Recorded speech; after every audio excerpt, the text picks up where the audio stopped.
ওকে, যারা এখন থেকে রেকর্ড করছে তাদের জন্য বলে দেই, আমরা একটু বলে নিছি এই চ্যাপ্টার অন্যান্য চ্যাপ্টার থেকে আমরা একটু ফাস্ট আগাবো। কারণ এই চ্যাপ্টারটা আমরা অনেকেই পারি, ফিজিক্সে পড়ে আসছি এবং ওর সাথে হুবহু মিল আছে, একদম হুবহু সেম জিনিসই মোটামুটি বলা যায়। শেষের দিকের কিছু অংশ নতুন থাকবে, বরং ফিজিক্সে আমরা আরো কিছু ডিটেলসে পড়ি। যেমন ডিগ্রিজ অফ ফ্রিডম ফিজিক্সে পড়া হয়, কেমিস্ট্রিতে পড়ানো হয় না। গ্যাসের গতিতত্ত্ব নিয়ে ফিজিক্সে যে পরিমাণ জিনিস পড়ানো হয়, কেমিস্ট্রিতে ওই পরিমাণ জিনিস পড়ানো হয় না। বা গতিতত্ত্বের সাথে যে সূত্রের প্রমাণ যে 1/3 mc স্কয়ার, এটা ফিজিক্সে তোমরা সূত্র পড়ো, আর কেমিস্ট্রিতে আমাদের বইতে সূত্রের প্রমাণ নাই, আমরা জাস্ট ইকুয়েশনটা দেখাই দিই। সো ফিজিক্স থেকে বরং কেমিস্ট্রি সহজ রেদার দেন। তারপরে আমি এখানে ঘোড়ায় প্যাচে যত ম্যাথ আসা পসিবল সবগুলো দেখাই দেবো। ওকে। জিহান বলছে কবের মধ্যে দ্বিতীয় পত্রের সিলেবাস শেষ করবেন? আচ্ছা, আমাদের ইচ্ছা হচ্ছে ইনশাল্লাহ ডিসেম্বরের মধ্যে শেষ করা।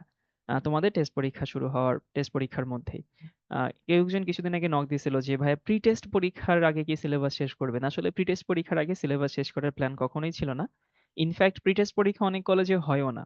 মানে হয়ও না মানে হইতেছে নটরডেম কলেজে প্রি টেস্ট পরীক্ষা হয় না, আরো অনেক কলেজ আছে হয় না।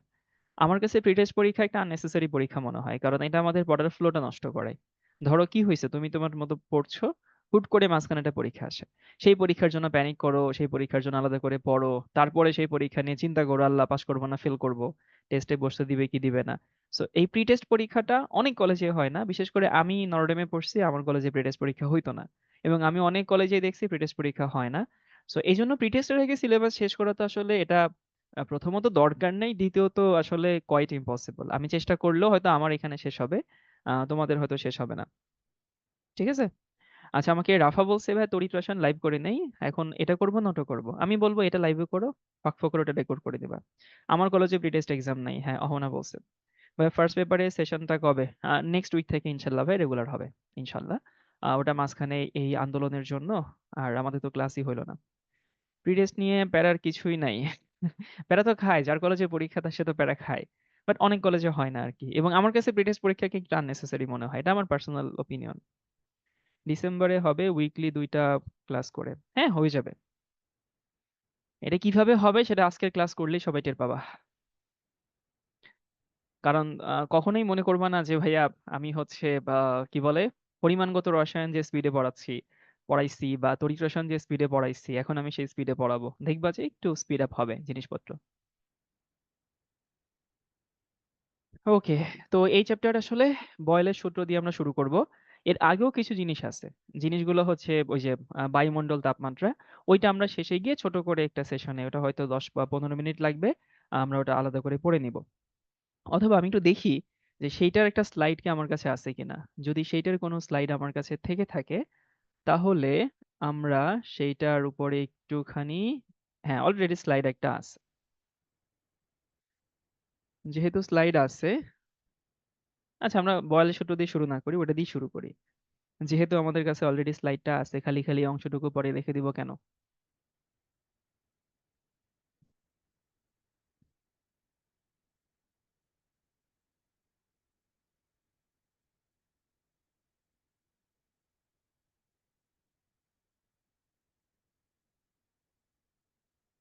এটা তো এখন খুঁজতে গেলে আমার খবর হয়ে যাবে, তাও দেখা যাক।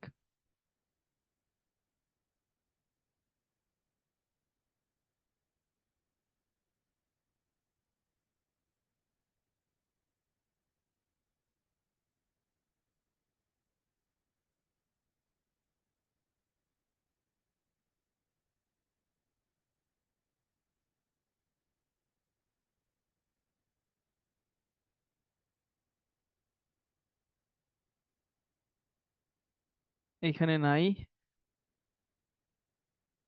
এইখানে জানি কোথায় আছে। অ্যাটমসফিয়ার অ্যাটমসফিয়ার, এই যে পাইছি।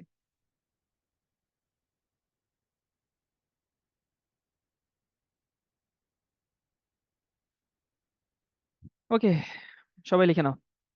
পরিবেশ রসায়ন।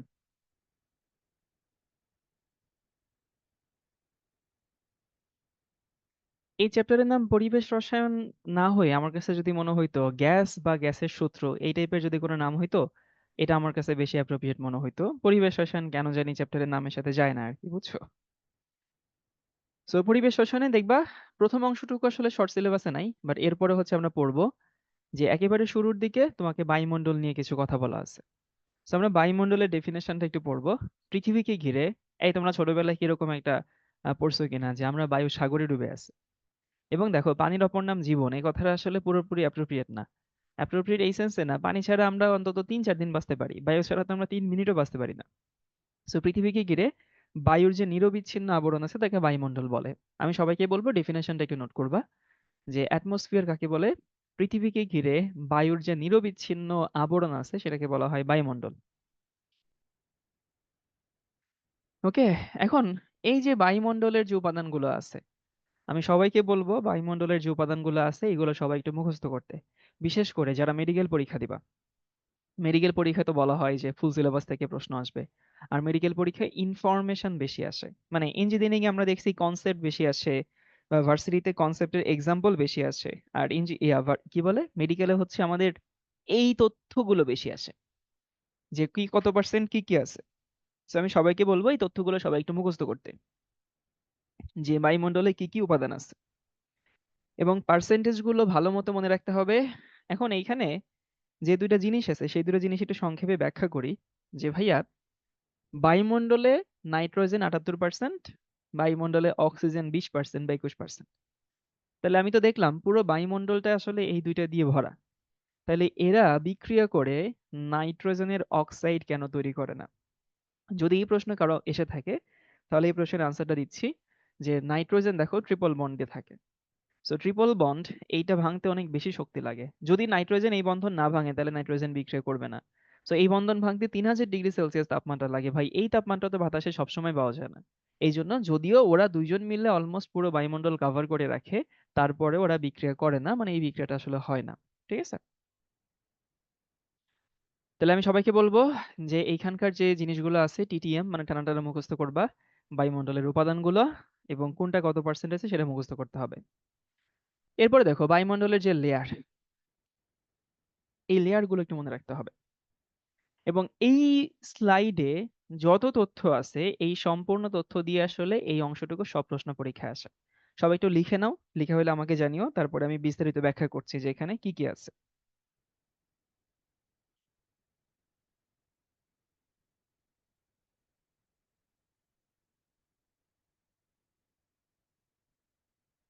তো সবাই একটু লিখো আর আমার কথাগুলো মনোযোগ দিয়ে শুনো। দেখো, এই যে বায়ুমণ্ডল যে আমরা বললাম, জিরো থেকে শুরু করে যে পর্যন্ত বাতাস আছে তাকে বায়ুমণ্ডল বলা হয়। এই সবখানে কি আসলে বাতাসের ঘনত্ব সমান আছে? আনসার হচ্ছে না। এই সবখানকার তাপমাত্রা কি সমান? আনসার হচ্ছে না। এরপরে এই সবখানকার বাতাসের ঘনত্ব কি সমান? সেটার আনসারও কিন্তু না। এই স্লাইডে আসলে কিছু নাই। তাহলে যেহেতু সবখানকার ঘনত্ব সমান না, কম্পোজিশন সমান না, তাপমাত্রা সমান না, উপাদান সমান না, এই জন্য বায়ুমণ্ডলকে আমরা কয়েকটা লেয়ারে ভাগ করি। এখন এই লেয়ারগুলো একটু মজার জিনিস এই সেন্সে, তুমি দেখবা যে এটা কিন্তু এক এক বইতে এক এক রকমের দেওয়া। কোনো বইতে 0 থেকে 12 দেওয়া, কোনো বইতে 0 থেকে 15 দেওয়া। সো প্রশ্ন হচ্ছে ভাই কোনোটা কি ভুল? আনসার হচ্ছে কোনোটা ভুল না। কেন ভুল না? কারণ ব্যাপারগুলো তো এমন না যে এই লেয়ারটা এখানেই শেষ হয়ে গেছে, সাথে সাথে নতুন লেয়ার শুরু হয়েছে। এরকম তো না, এটা তো আস্তে আস্তে গ্রেডিয়েন্ট আকারে পরিবর্তন হয়। গ্রেডিয়েন্ট আকারে পরিবর্তন হয় মানে হচ্ছে, ধরো এরকম একটা মানুষ যেরকম আসলে একদিনে পরিবর্তন হয় না। ধরো একটা মানুষ, সে হচ্ছে অনেক বেশি টকেটিভ ছিল, আস্তে আস্তে সে ইন্ট্রোভার্ট হয়ে যাচ্ছে। এটা কিন্তু সে একদিনে হয় না। আস্তে আস্তে আস্তে আস্তে কথা কমে কমে কমে কমে তারপরে সে ইন্ট্রোভার্ট হয়, তাই না? তো ঠিক সেরকম কোনো একটা লেয়ার ধরো এইখানে শেষ হইলো, আস্তে আস্তে নতুন একটা লেয়ারের ঘনত্ব বা সেখানকার কম্পোজিশন শুরু হয়। এই জন্য 0 থেকে 15, 0 থেকে 12, 0 থেকে 16, যে যে বইতে দেখো সবই ঠিক আছে। আর যদি কখনো এগুলো দিয়ে পরীক্ষায় প্রশ্ন আসে, সেভাবেই প্রশ্ন আসবে যেন তুমি আনসার করতে পারো। ওকে। তো এগুলো দিয়ে এমসিকিউ আসে না, আর এমসিকিউ আসলেও অপশন এমন থাকে না যে একটা থাকবে 0 থেকে 15, একটা থাকবে 0 থেকে 12, এমন কখনোই থাকে না। তো প্রথমে দেখি ট্রপোস্ফিয়ার, বাংলায় ট্রপোমণ্ডলও বলা হয়, এটা 0 থেকে 15 কিলোমিটার পর্যন্ত। এরপর হচ্ছে স্ট্র্যাটোস্ফিয়ার, এই লেয়ারকে আমরা ওজোনোস্ফিয়ার নামে ডাকি। এই যে এই লেয়ারের নাম যে ওজোনোস্ফিয়ার, এটা খুব ইম্পর্টেন্ট প্রশ্ন। এখন আমাকে কেউ বলতে পারো যেটাকে ওজোনোস্ফিয়ার কেন বলে? আমরা জানি যে পৃথিবীর চারপাশে একটা ওজোন লেয়ার থাকে, O3। এই লেয়ারটা পৃথিবীর চারপাশটা ঘিরে আছে। ওই O3 বা ওজোন গ্যাসের সিংহভাগ থাকে হচ্ছে স্ট্র্যাটোস্ফিয়ারে, এই জন্য এটাকে বলা হয় ওজোনোস্ফিয়ার। তারপর হচ্ছে মেসোস্ফিয়ার, এটা হচ্ছে বায়ুমণ্ডলে যতগুলো লেয়ার আছে তার মধ্যে সব থেকে ঠান্ডা স্তর, সব থেকে ঠান্ডা। তারপর থার্মোস্ফিয়ার, থার্মোস্ফিয়ারে তাপমাত্রা অনেক বেশি থাকে। আসলে তাপ বেশি থাকবে না কম থাকবে সেটা ডিপেন্ড করে ওই লেয়ারে কোন টাইপের কণিকা আছে। কিছু কিছু বস্তু আছে যারা তাপ বেশি ধরে রাখতে পারে, আবার কিছু আছে তাপ ধরে রাখতে পারে না। তো এই লেয়ারে তাপ ধরে রাখার মতো জিনিসপত্র বেশি, এই জন্য এটাকে থার্মোস্ফিয়ার বলা হয়। এবং দেখো, এই থার্মোস্ফিয়ারে তাপমাত্রা বেশি দেখে এইখানকার যে গ্যাসগুলো থাকে, সেই গ্যাসগুলো আসলে গ্যাস হিসেবে থাকে না, আয়ন হিসেবে থাকে। কারণ আমরা শিখছি যে অনেক বেশি তাপে পরমাণুগুলো ইলেকট্রন ছেড়ে দেয়, এই জন্য এটাকে বলা হয় আয়নোস্ফিয়ারও ডাকা হয়। এটার উচ্চতা হচ্ছে 85 থেকে 500। আর এরপরে এক্সোস্ফিয়ার 500 থেকে 10,000। এটা আবার বই টু বই ভ্যারি করে, বুঝছো? কোনো বইতে 10,000 দেখবা, কোনো বইতে হইতেছে 5 থেকে 5,000 দেখবা। সবই ঠিক আছে। তাহলে এখান থেকে তোমার কিছু তথ্য মুখস্থ করা লাগবে, পরে কিছু স্যাম্পল কোয়েশ্চেনও আছে, এটা দেখাই দিব, তখন বুঝতে পারবে এখান থেকে কি কি প্রশ্ন পরীক্ষা আসে। আমরা পড়বো হচ্ছে ট্রপোস্ফিয়ার, উচ্চতা হচ্ছে 0 থেকে 15, স্ট্র্যাটোস্ফিয়ার 15 থেকে 50, এই লেয়ারে ওজোন গ্যাস থাকে। তারপর হচ্ছে মেসোস্ফিয়ার 50 থেকে 85, এটা বায়ুমণ্ডলের সব থেকে শীতলতম স্তর। থার্মোস্ফিয়ার মানে এখানে তাপমাত্রা বেশি থাকে, এবং যেহেতু তাপ বেশি থাকে এখানকার গ্যাসগুলো গ্যাস হিসেবে থাকে না, আয়ন হিসেবে থাকে। আর এক্সোস্ফিয়ার তো এক্সোস্ফিয়ার। এবার আসি, আমরা দুইটা লেয়ার সম্পর্কে বিস্তারিত পড়বো। দুইটা লেয়ার সম্পর্কে কেন পড়বো? এই অংশ থেকে যখন ফুল সিলেবাস ছিল তখন রিটেন প্রশ্ন জাস্ট একটাই আসছিল, সেটা হইতেছে বায়ুমণ্ডলের স্তর কয়টি এবং যে কোনো দুইটি স্তর সম্পর্কে লিখো, বুঝছো? এরকম একটা প্রশ্ন এই যাবৎকাল পর্যন্ত এখান থেকে আসছে বোর্ড পরীক্ষায়, অ্যাডমিশনে তো এখান থেকে এই টাইপের প্রশ্ন আসে না। তো আমরা হচ্ছে পড়বো দুইটা, একটা হচ্ছে থার্মোস্ফিয়ার, ওই কি বলে ট্রপোস্ফিয়ার আর স্ট্র্যাটোস্ফিয়ার, এই দুটো একটু পড়বা। তো ট্রপোস্ফিয়ারে কি হয়? বায়ুমণ্ডলের সবচেয়ে নিচের স্তর, এটা তো আমরা জানি। আমরা যেখানে থাকি আর কি, জলীয় বাষ্প বলো, ধূলিকণা বলো, মেঘ, নাইট্রোজেন, অক্সিজেন ইত্যাদি থাকে। মানে ধরো এই যে ব্যাপারটা হচ্ছে আমাদের এখানে যা কিছু আছে, ধূলিকণা, মেঘ, জলোচ্ছ্বাস, বন্যা, সমস্ত প্রাকৃতিক ঘটনা আসলে এখানেই থাকে। আর এইটা হচ্ছে ভূপৃষ্ঠের তাপমাত্রা পানি চক্র, ভাই শুধু পানি চক্র না, পানি চক্র, নাইট্রোজেন চক্র, কার্বন চক্র, তুমি যত চক্র বলো না কেন সমস্ত চক্র আসলে এই লেয়ারে হয়। আর উচ্চতা বাড়ার সাথে সাথে তাপমাত্রা কমতে থাকে। কেন কমতে থাকে? দেখো, নিচের দিকে জলীয় বাষ্প বেশি, উপরের দিকে গেলে জলীয় বাষ্প কমে যায়।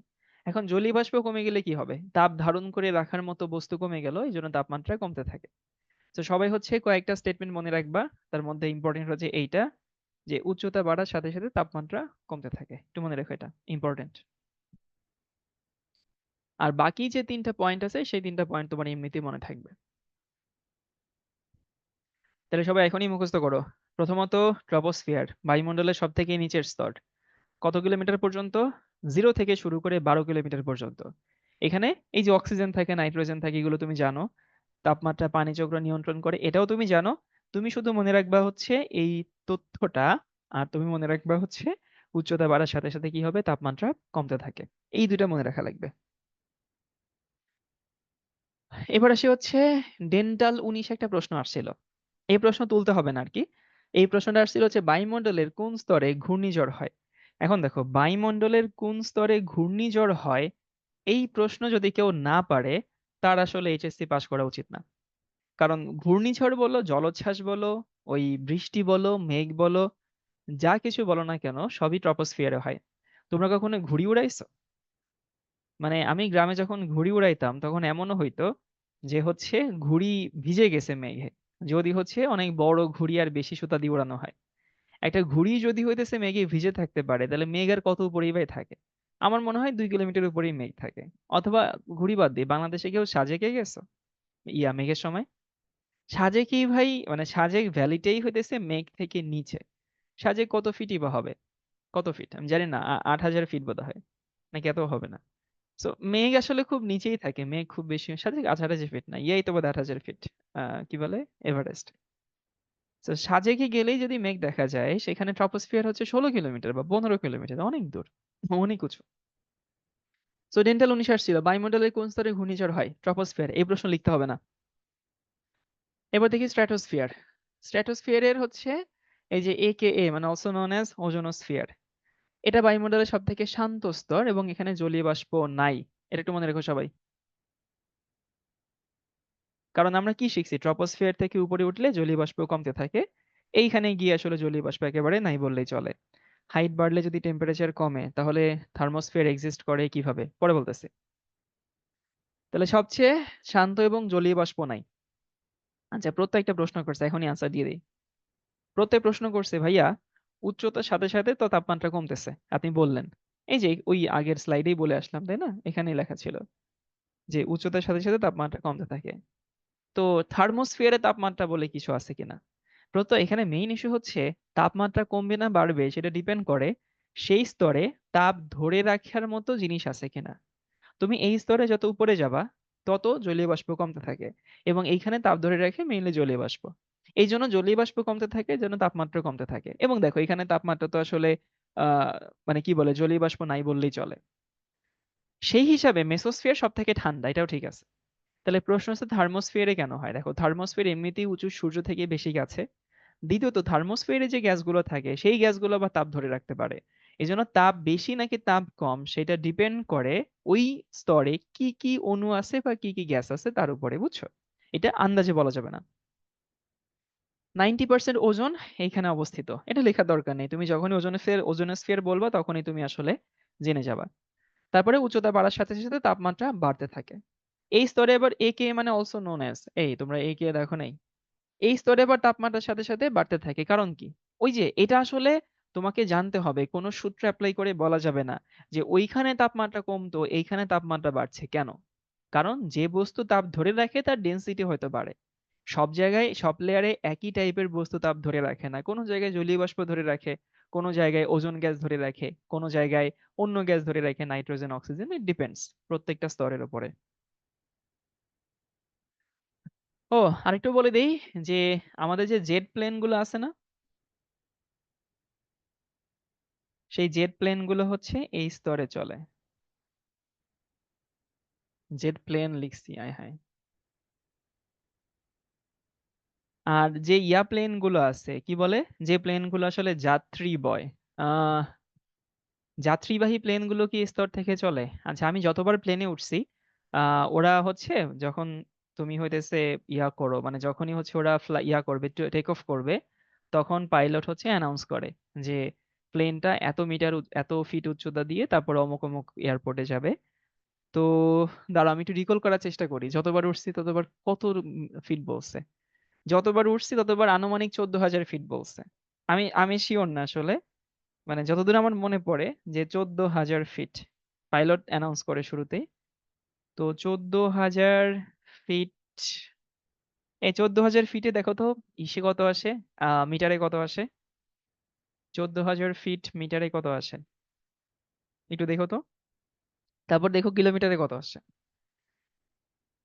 তো 14,000 ফিট হচ্ছে আমাদের বাংলাদেশে যে বিমানগুলো চলে আর কি, সেই বিমানগুলো চলে আর কি।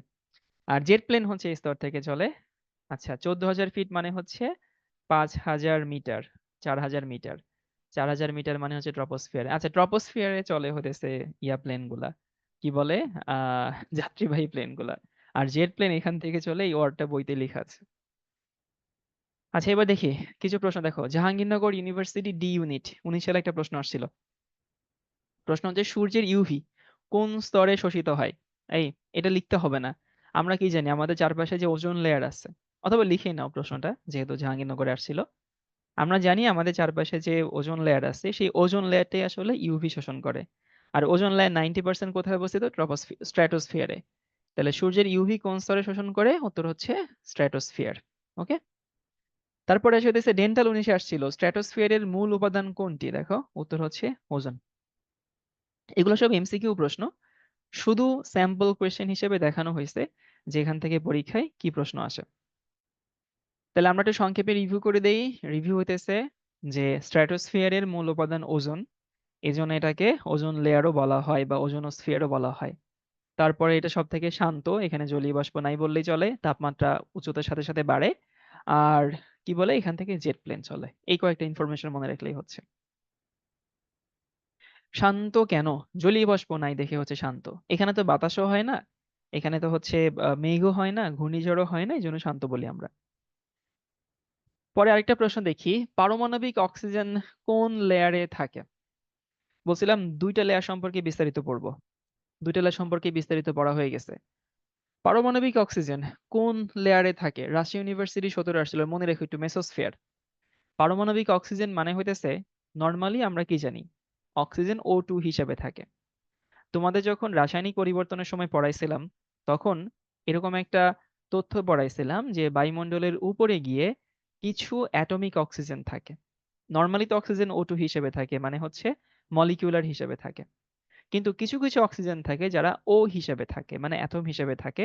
ওইটা কোন লেয়ারে থাকে? ওটা মেসোস্ফিয়ারে থাকে। এটা একটু মনে রেখো ইনফরমেশনটা। আর বায়ুমণ্ডলের সবচেয়ে তাপমাত্রা কম, মানে শীতলতম স্তর কোনটা? মেসোস্ফিয়ার।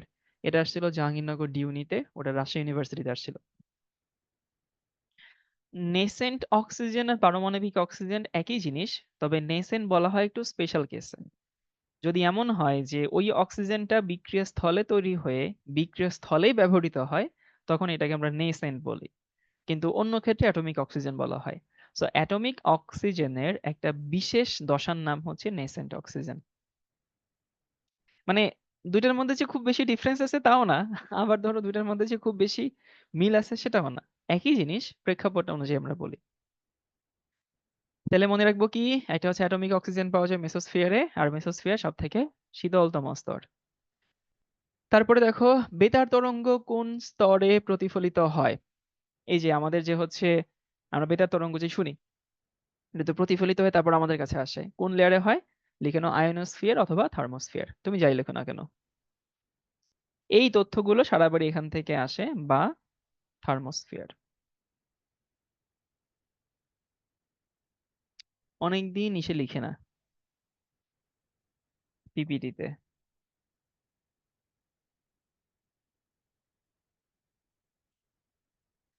এটা হচ্ছে মেডিকেলে 18 সালে আসছিল। ওই যে বললাম না, এই টাইপের প্রশ্ন আসলে মেডিকেলে আসে। মানে ইদানিং আমাদের কাছে স্টুডেন্টরা প্রায় জিজ্ঞেস করে যে ভাইয়া, ইঞ্জিনিয়ারিং করলে ভার্সিটি হবে, ভার্সিটি করলে ইঞ্জিনিয়ারিং হবে, ভার্সিটি কোচিং করে কি সিকিউরিটি চান্স পাওয়া যায়, মেডিকেল কোচিং করে কি ভার্সিটি হয়, ইঞ্জিনিয়ারিং কোচিং করে কি মেডিকেলও হয়। এখন এইটা আসলে উত্তরটা দিতে হয় হচ্ছে কোনটা কি টাইপের প্রশ্ন আসে, এটা তুমি যদি টের পাও। ইঞ্জিনিয়ারিং এ প্রশ্ন আসে কনসেপ্ট বেস, মানে এখানে সলভ করে আনসার বের করতে হয়। সরাসরি প্রশ্ন দেখে আনসার পারা যায় এরকম প্রশ্ন কমই আসে ইঞ্জিনিয়ারিং এ। দুই এক বছর তো এক্সেপশন আসতেই পারে, সেটা ভিন্ন কথা। এবং ইঞ্জিনিয়ারিং এ কনসেপ্টের ডেপথ অনেক বেশি থাকে, আবার ইঞ্জিনিয়ারিং এ কনসেপ্টের ভ্যারিয়েশন অনেক বেশি থাকে। এবং একই কনসেপ্টের অনেক পেঁচানো গোছানো ম্যাথ আসে, একটু কঠিন ম্যাথ আসে ইঞ্জিনিয়ারিং এ। রাদার দ্যান ভার্সিটিতে তোমরা খেয়াল করবা যে কনসেপচুয়াল থেকে, কনসেপ্ট তো অবশ্যই থাকে, আবার ভার্সিটির মধ্যে ঢাকা ভার্সিটিকে তুমি চাইলে পুরো ইঞ্জিনিয়ারিং এর মতো নিতে পারো। কারণ ডিউর প্রশ্ন ইঞ্জিনিয়ারিং এর প্রশ্ন অনেকটা একই টাইপের। অন্যান্য ভার্সিটির ক্ষেত্রে বলি, যদি একটু নোটিস করো দেখবা অন্যান্য ভার্সিটিতে কনসেপ্ট থেকে এক্সাম্পল বেসড প্রশ্ন বেশি আসে।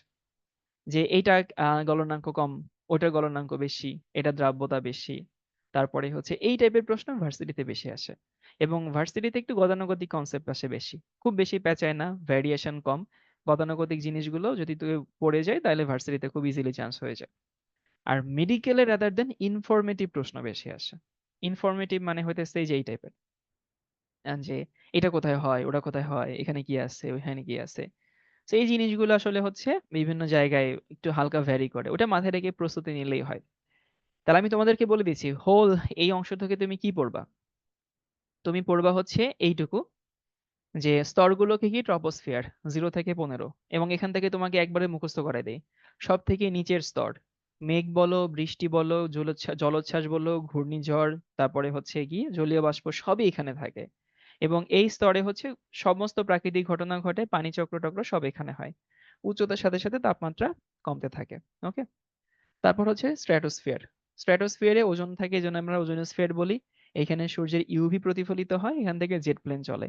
উচ্চতার সাথে সাথে তাপমাত্রা বাড়তে থাকে। তারপর হচ্ছে মেসোস্ফিয়ার, সব থেকে ঠান্ডা স্তর, এখানে অ্যাটমিক অক্সিজেন পাওয়া যায়। তারপরে হচ্ছে থার্মোস্ফিয়ার বা আয়নোস্ফিয়ার, এইখানে সব থেকে গরম, এখানকার গ্যাসগুলো আয়নিত অবস্থায় থাকে। এবং এইখানে হচ্ছে আমাদের বেতার তরঙ্গ প্রতিফলিত হয়, এটুকু মনে রাখলেই হতেছে। এটুকু শর্ট সিলেবাসের বাইরে আর কি, যদি কেউ সেফ থাকতে চাও তাহলে হচ্ছে পড়ো। এবার তোমাদেরকে একটু দেখায় সাইক্লোন। সাইক্লোনের ক্ষেত্রে কি হয় দেখো, মানে সাইক্লোন মানে ঘূর্ণিঝড় আর কি। তো তোমরা দেখবা যখন আমরা ঘূর্ণিঝড়ের সাথে খুব বেশি পরিচিত, মানে বাংলাদেশে আমরা যারা আছি, বাংলাদেশ বলো বা ইন্ডিয়ার পশ্চিমবঙ্গ বা কলকাতা, অথবা হচ্ছে ইন্ডিয়ার দক্ষিণ যারা আর কি, এরা ঘূর্ণিঝড়ের সাথে খুব ভালো মতোই পরিচিত। তো আমরা প্রায় টিভিতে শুনি না যে ঘূর্ণিঝড়ের আগে বাতাসে নিম্নচাপ তৈরি হয়েছে। নিম্নচাপ মানে কি? ধরো কোন একটা জায়গায় অনেক বেশি গরম হয়ে গেছে, সেখানে সূর্যের রশ্মি খারাপভাবে পড়ছে। তো খারাপভাবে পড়লে কি হবে? সেখানকার বাতাস গরম হয়ে যাবে, সেখানকার বাতাস উড়ে চলে যাবে। তো সেখানে বাতাসের চাপ কমে যাবে। মানে ওইখানে বাতাসের একটা হলও তৈরি হয়। এখন কোন জায়গায় যদি বাতাসের গ্যাপ তৈরি হয় ভাই, সেইখানে তো বাতাস শূন্যস্থান রাখবে না। সে চারপাশ থেকে হইতেছে আমাদের বাতাস এসে ঘুরে ঘুরে এসে ওই জায়গাটা হচ্ছে পূরণ করে। এই যে নিম্নচাপ তৈরি হলো, তারপর লঘুচাপ তৈরি হয়, তারপরে ঘূর্ণিঝড় তৈরি হয়। এখন দেখো যে ঘূর্ণিঝড় যখন তৈরি হয়, এখানে আবার একটু কাহিনী আছে। বাংলাদেশে ঘূর্ণিঝড় যেদিকে ঘুরে, আমেরিকার ঘূর্ণিঝড় কিন্তু সেই দিকে ঘুরে না। একটা সায়েন্টিস্ট আছে, ওনার নাম হচ্ছে ফেরেল, নাম শুনছো? ফেরেল হচ্ছে বাতাসের চাপ টাপ নিয়ে আসলে বিভিন্ন সূত্র দিছে। সো ফেরেলের সূত্র অনুযায়ী নিচের দিকে মানে হচ্ছে দক্ষিণ গোলার্ধে। সো দক্ষিণ গোলার্ধে হচ্ছে ক্লকওয়াইজ ঘোরে। এই যে আমাদের এলাকায় আমরা কিন্তু দক্ষিণ গোলার্ধে, যদি কেউ, আমরা কি দক্ষিণ গোলার্ধে? এই আমরা দক্ষিণ না উত্তরে? দক্ষিণে আছি আমরা। সো দক্ষিণ গোলার্ধে হচ্ছে ঘড়ির কাঁটার দিকে ঘুরে, আর উত্তর গোলার্ধে ঘড়ির কাঁটার বিপরীত দিকে ঘুরে। এইটুকু একটু মনে রাখলেই হচ্ছে ঘূর্ণিঝড়ে। ওকে। সেটা কোন সূত্র অনুযায়ী? ফেরেলের সূত্র অনুযায়ী হয়। তো ভাইয়া এই পর্যন্ত হচ্ছে আমাদের শর্ট সিলেবাস ছিল। আমরা এখন থেকে শর্ট সিলেবাসের বাইরের জিনিস শুরু করব। মানে হচ্ছে আমরা ফুল সিলেবাস শুরু করব। সবাই একটু লিখে নাও, বয়েলের সূত্র বা গ্যাসের সূত্র। গ্যাসের সূত্র শুরু করার আগে তোমাদেরকে একটু একটা জিনিস শেখাই, এই জিনিসটা শিখছো কিনা জানি না। গ্যাসের রাশি আর কি, আমরা একটা গ্যাসের জন্য কি কি রাশি মাপি?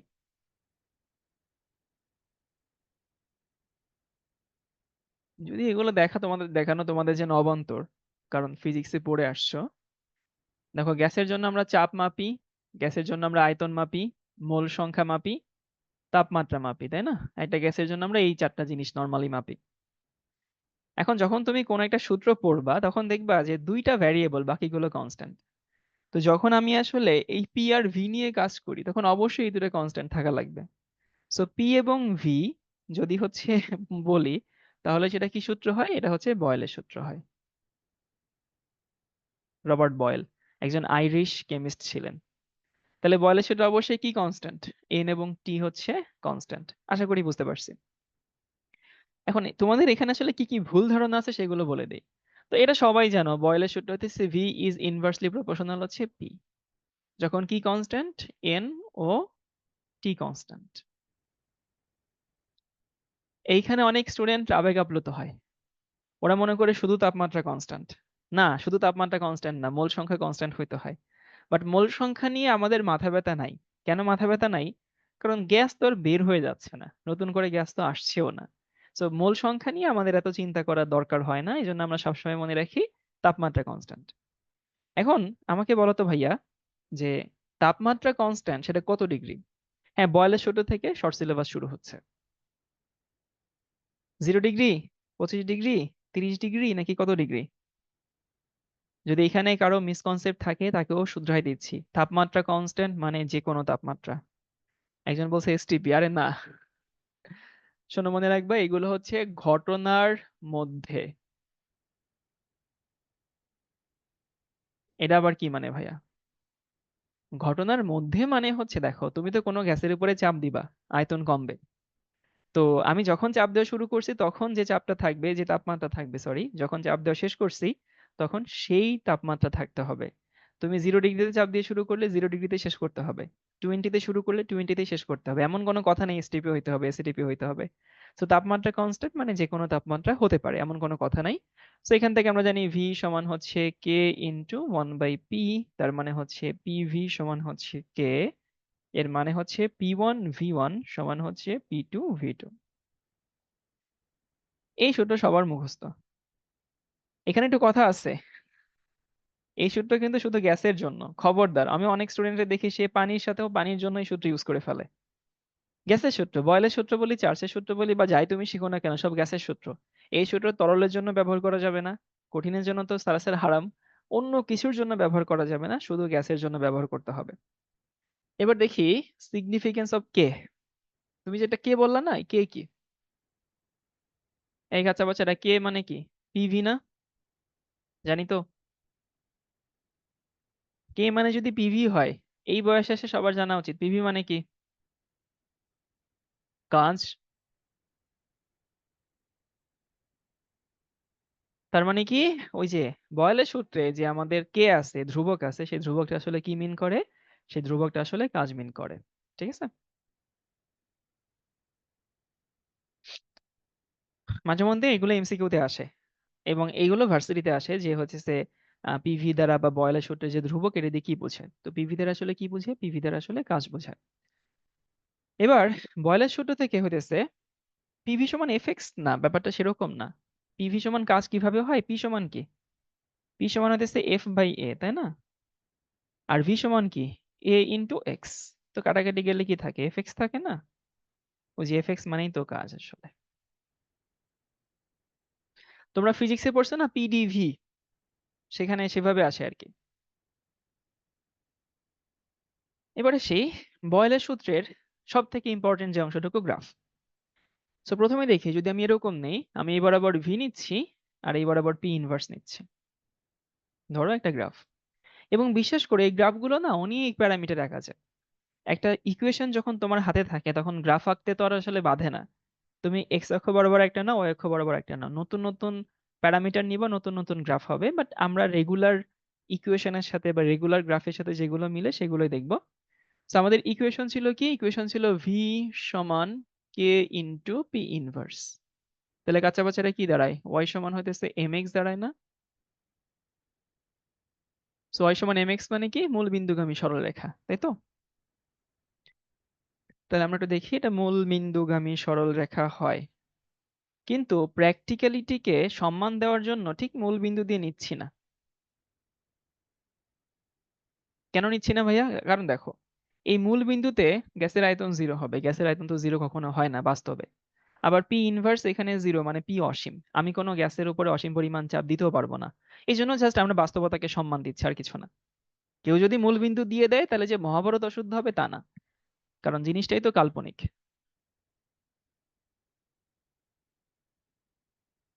কাল্পনিক কেন জানো? এই বলের সূত্র কিন্তু আদর্শ গ্যাসের জন্য প্রযোজ্য। তো আদর্শ গ্যাসটাই তো আসলে বাস্তবে নাই।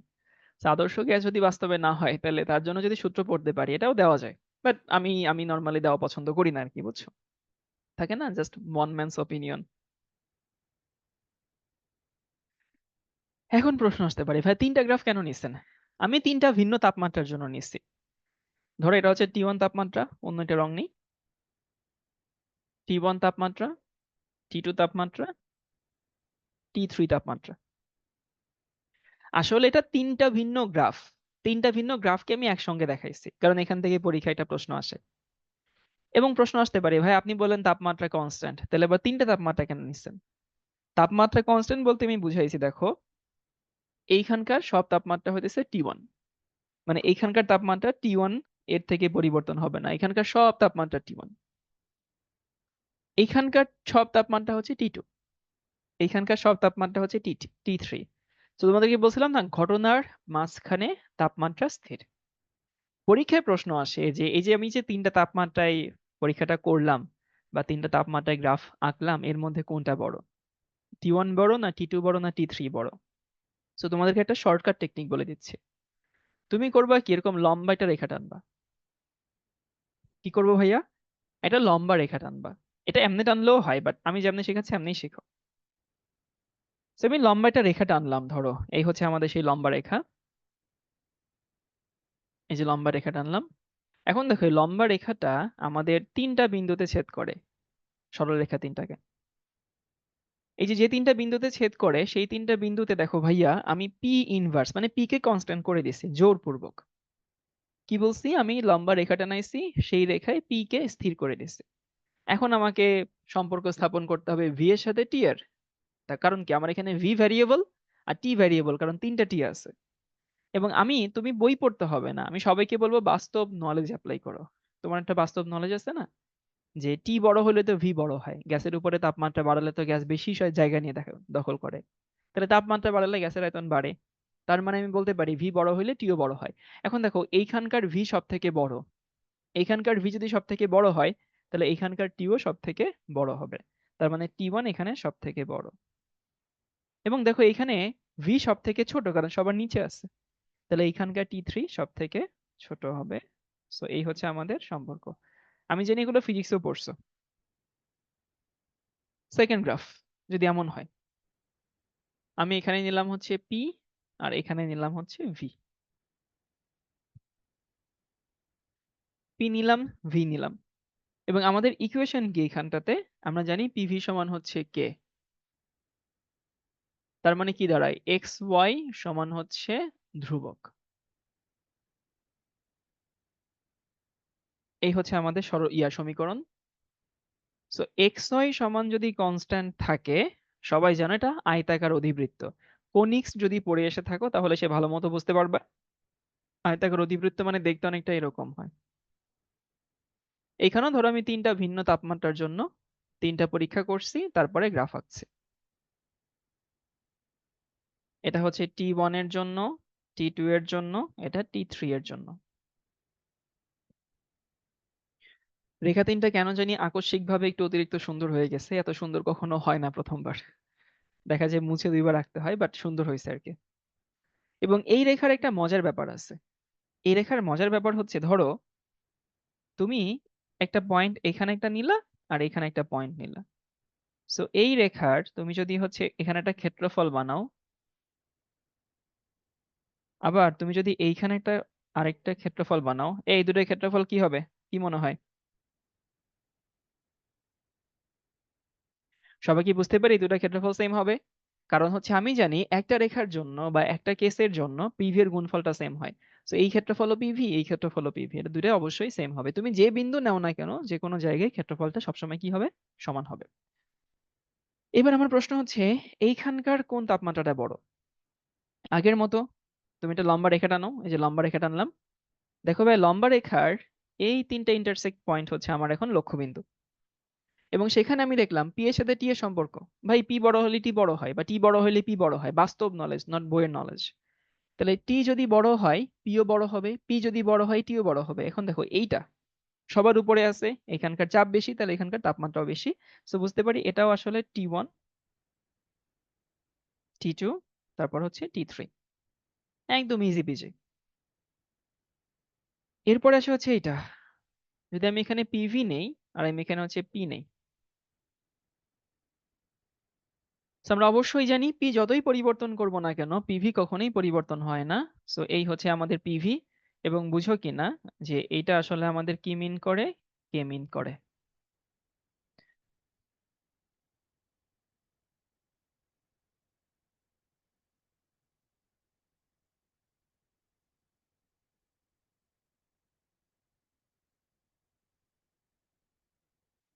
আমরা একটু ডিফারেন্ট একটা গ্রাফ দেখি। ডিফারেন্ট মানে যেগুলো তোমরা একটু কম দেখো। ধরো আমি এইবার নিলাম হচ্ছে এলএন কে, আর আমি এখানে সরি এলএন কে না, আমি নিব হচ্ছে এলএন পি, আর আমি এখানে নিব হইতেছে এলএন ভি। মানে যেটাকে তোমরা লন পড়ো। সো এলএন পি নিছি এবং এলএন ভি নিছি।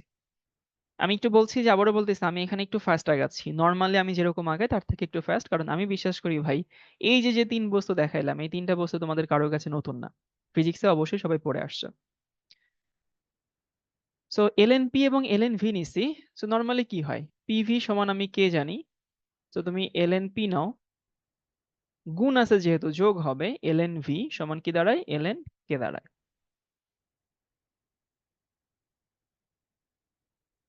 যেহেতু এলএনপি কে আমি বাম পাশে রাখছি, এখানে এলএনপি কে উপরে রাখছি, এলএনপি কে বাম পাশে রাখি, সমান এখানে থেকে মাইনাস এলএনভি প্লাস হচ্ছে এলএন কে। ইকুয়েশনটাকে আমি আমার পরিচিত ফরম্যাটে নিয়ে আসছি, বুঝছো? তাহলে কি দাঁড়ায়? এখানে দাঁড়ায় হইতেছে এলএনপি সমান -1 ইন্টু এলএনভি প্লাস হচ্ছে এলএনকে। এটাকে যদি ফরম্যাটে ফেলাও তাহলে কি দাঁড়ায়? এটা নিচে আমি ওয়াই অ্যাক্সিস বরাবর সমান -1 কে আমি মনে মনে এম ধরলাম, এটাকে আমি এক্স ধরলাম, আর এলএন কে তো সি, কনস্ট্যান্ট। অর্থাৎ এমন একটা সমীকরণ যেটা মূল বিন্দুগামী হবে না, ওয়াই এর ছেদাংশ থাকবে এবং যেখানে ঢালের মান হচ্ছে -1। এই তোমরা কি জানো -1 হইলে কোণ কত হয়? 135 ডিগ্রি হয় না? জানা আছে? অর্থাৎ এইটা আর এইটা মানে এমন একটা গ্রাফ তুমি পাবা যেখানে এই কোণের মান হচ্ছে 135 ডিগ্রি। এবং এই তখন এইটা আর এইটা কি হয়? সমান হয়।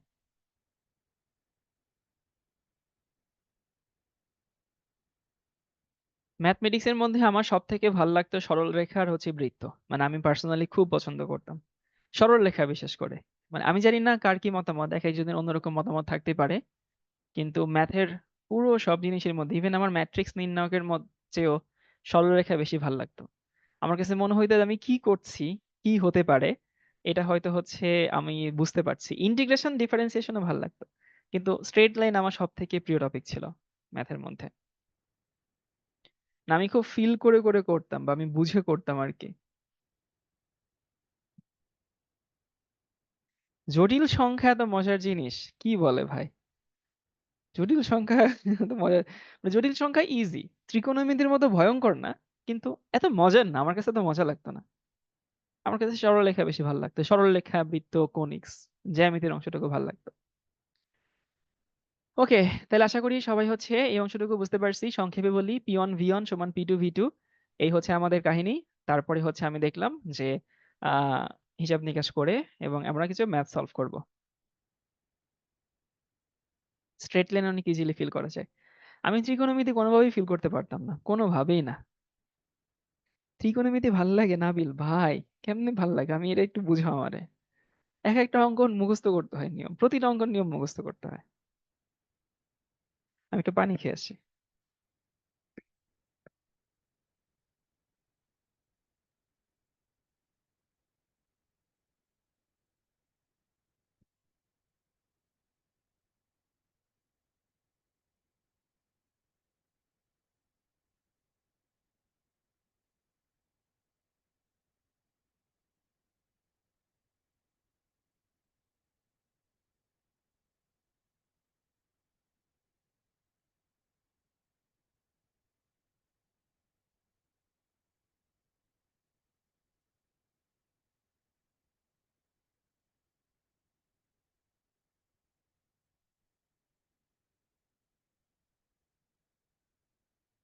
আচ্ছা, আমাকে বলছে যে 1 ATM চাপে মার্বেল সহ কিছু গ্যাসের আয়তন 1.5 লিটার, তাপমাত্রা স্থির রেখে।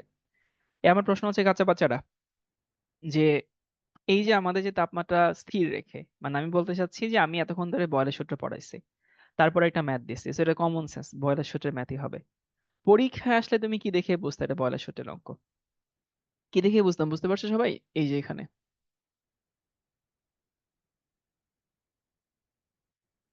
তাপমাত্রা স্থির রেখে, এই যে তাপমাত্রা স্থির রেখে এই অংশটুকু দিয়ে কিন্তু বুঝতে হয় এটা বয়লের সূত্রের ম্যাথ। আমাকে বলছে আয়তন 1.2 লিটার হয়, খুব স্বাভাবিক। চাপ বাড়াইছি 65%, তো আয়তন তো কিছুটা কমে যাবে। 1.5 লিটার ছিল, 1.2 লিটার। মার্বেলের আয়তন কত? এখন দেখো, এটা মার্বেল না থেকে ধুলাবালি, ধূলিকণা বা কঠিন পদার্থ, এই টাইপের জিনিসপত্র থাকতে পারতো। তো আমি ধরলাম যে মার্বেলের আয়তন হচ্ছে মনে মনে এক্স। এখন ভাই, এই 1.5 লিটার কি আমার জন্য সমীকরণে বসানো জায়েজ? উত্তর হচ্ছে অবশ্যই না। সমীকরণ তো তুমি জানো, যে সমীকরণ হচ্ছে P1 V1 সমান হচ্ছে P2 V2, এই হচ্ছে সমীকরণ। কিন্তু ভাই এই সমীকরণ আমার জন্য এখন জায়েজ না। কেন জায়েজ না? কারণ এই সমীকরণে, মানে এই সমীকরণের এই ভ্যালুটা আমার জন্য জায়েজ না। 1.5 তো গ্যাসের আয়তন না, 1.5 মার্বেল সহ গ্যাসের আয়তন।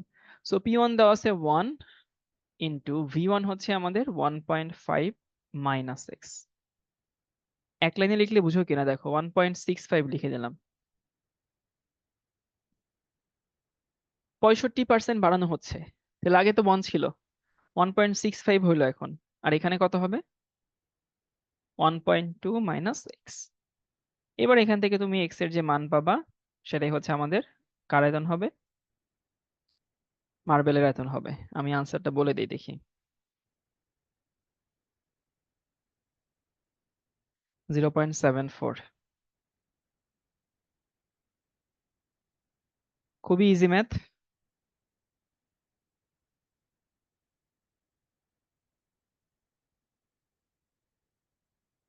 তাহলে প্রথম কথা, এই ম্যাথটা যখন করব তখন এক্সাম হলে নিজেকে প্রশ্ন করতে হবে কি দেখে বুঝছি বয়লের সূত্র।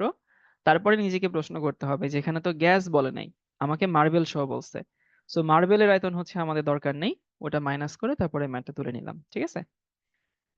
এরপরে আমি সবাইকে বলবো, এই ম্যাথটার আমি আনসার বলে দিচ্ছি, সবাই হচ্ছে বাসায় করবা।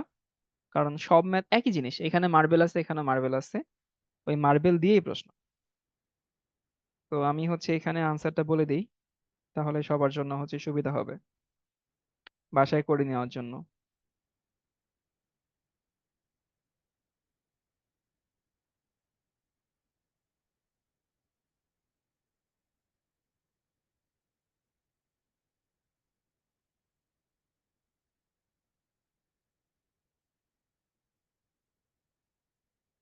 আচ্ছা, এই ম্যাথের আনসার আমার কাছে করা নাই।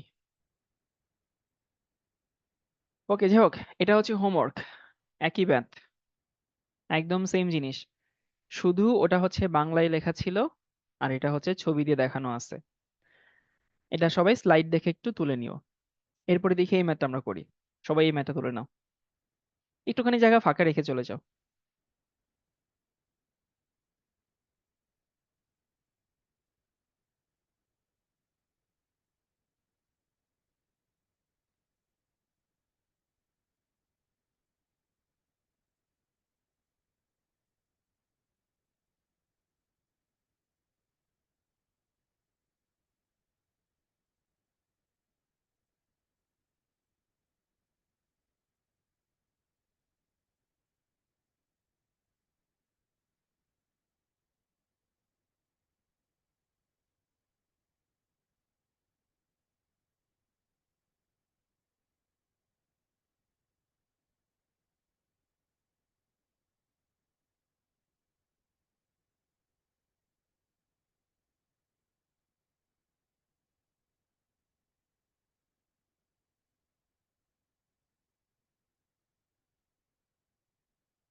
ওকে, আমাকে বলছে যে পাত্রের আয়তন এত ভাগ হ্রাস করা হলে চাপের পরিবর্তন নির্ধারণ করো। তো প্রশ্নটা একটু বুঝাই দিই। তোমার কাছে এরকম একটা সিলিন্ডার আছে, সেখানে 30°C তাপমাত্রায় 765 মিলিমিটার মার্কারি চাপে আমাকে কি দেওয়া আছে, একটা গ্যাস দেওয়া আছে। ভালো কথা। এখন আমাকে বলছে যে এত ভাগ হ্রাস করা হলে, এইখানে সবার জন্য ম্যাথের বাইরে কিছু কথা বলি। তোমরা কি বুঝো যে একটা হচ্ছে 1/3 করা, আরেকটা হচ্ছে 1/3 হ্রাস করা?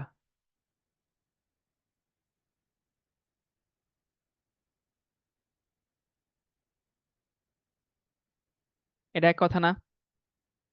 সবাই কি বুঝতে পারি? তাহলে 1/3 হ্রাস করা মানে ধরলাম যে আমাদের V1 সমান হইতেছে V। আরেকটু বলে দেই যে হইতেছে এটা বয়েলের সূত্র, কিভাবে বুঝবো।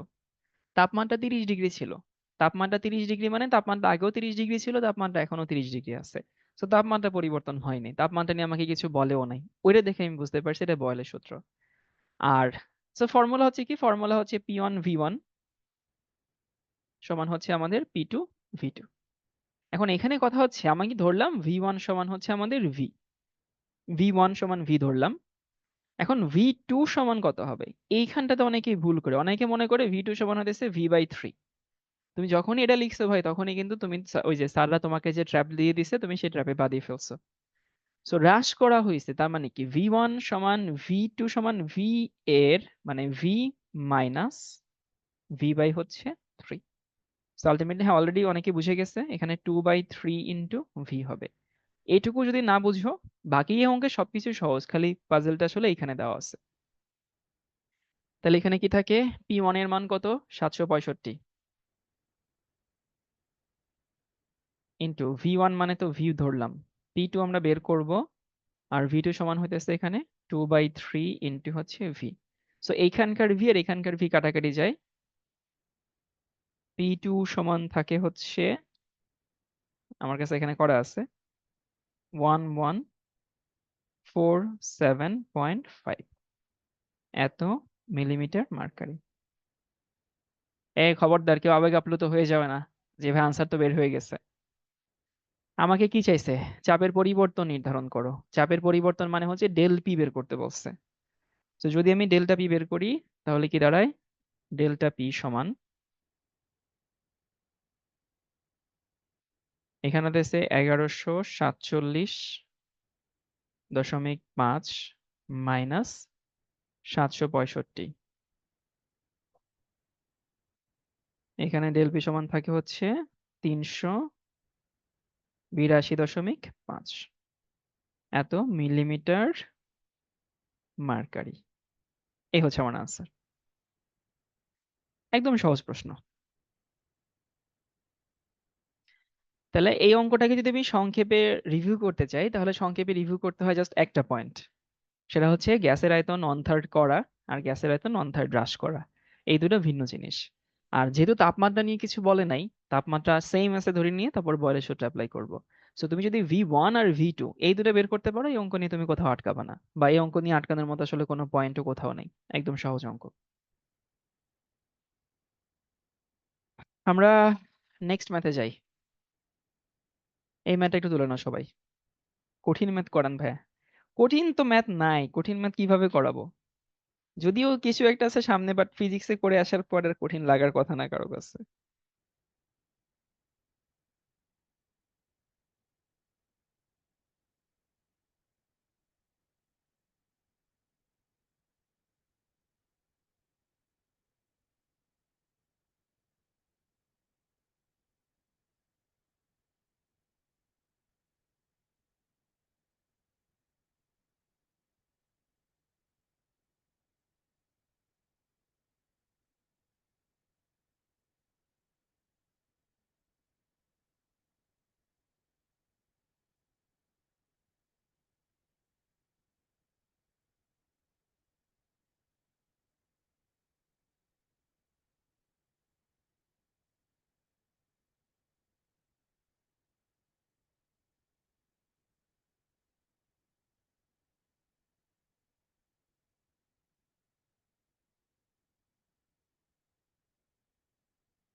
তো এই ম্যাথের মধ্যে একটুখানি কনসেপ্ট আছে আর কি। আমি একটু কনসেপ্টটা সবাইকে বুঝাই দেই। দেখো তো, মানে এই কনসেপ্টটা শেখানো একটু জরুরি। এই কনসেপ্টটা আসলে একটু কাহিনী আছে। একটা সিলিন্ডার থেকে গ্যাস আসলে কতক্ষণ বের হয়? আমি একটা স্লাইড অ্যাড করে কনসেপ্টটা শিখাই আসি। ধরো এই হচ্ছে একটা ইস্পাতের সিলিন্ডার, আমাদের রান্নাঘরে যে সিলিন্ডারটা থাকে আর কি। সো এই হচ্ছে ধরলাম সিলিন্ডার।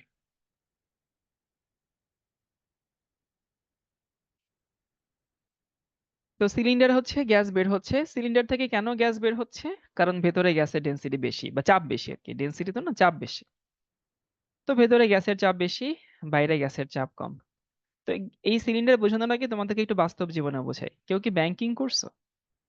কিছু কিছু ব্যাংক থাকে যে ব্যাংকে আসলে টাকা তোলার একটা নির্দিষ্ট নিয়ম থাকে, যে তুমি মিনিমাম এই পর্যন্ত টাকা তুলতে পারবা। মানে যেমন হচ্ছে কোনো কোনো ব্যাংকে আছে 500 টাকা অ্যাকাউন্টে রেখে দিতে হয়, এর বেশি তুমি তুলতে পারবা না।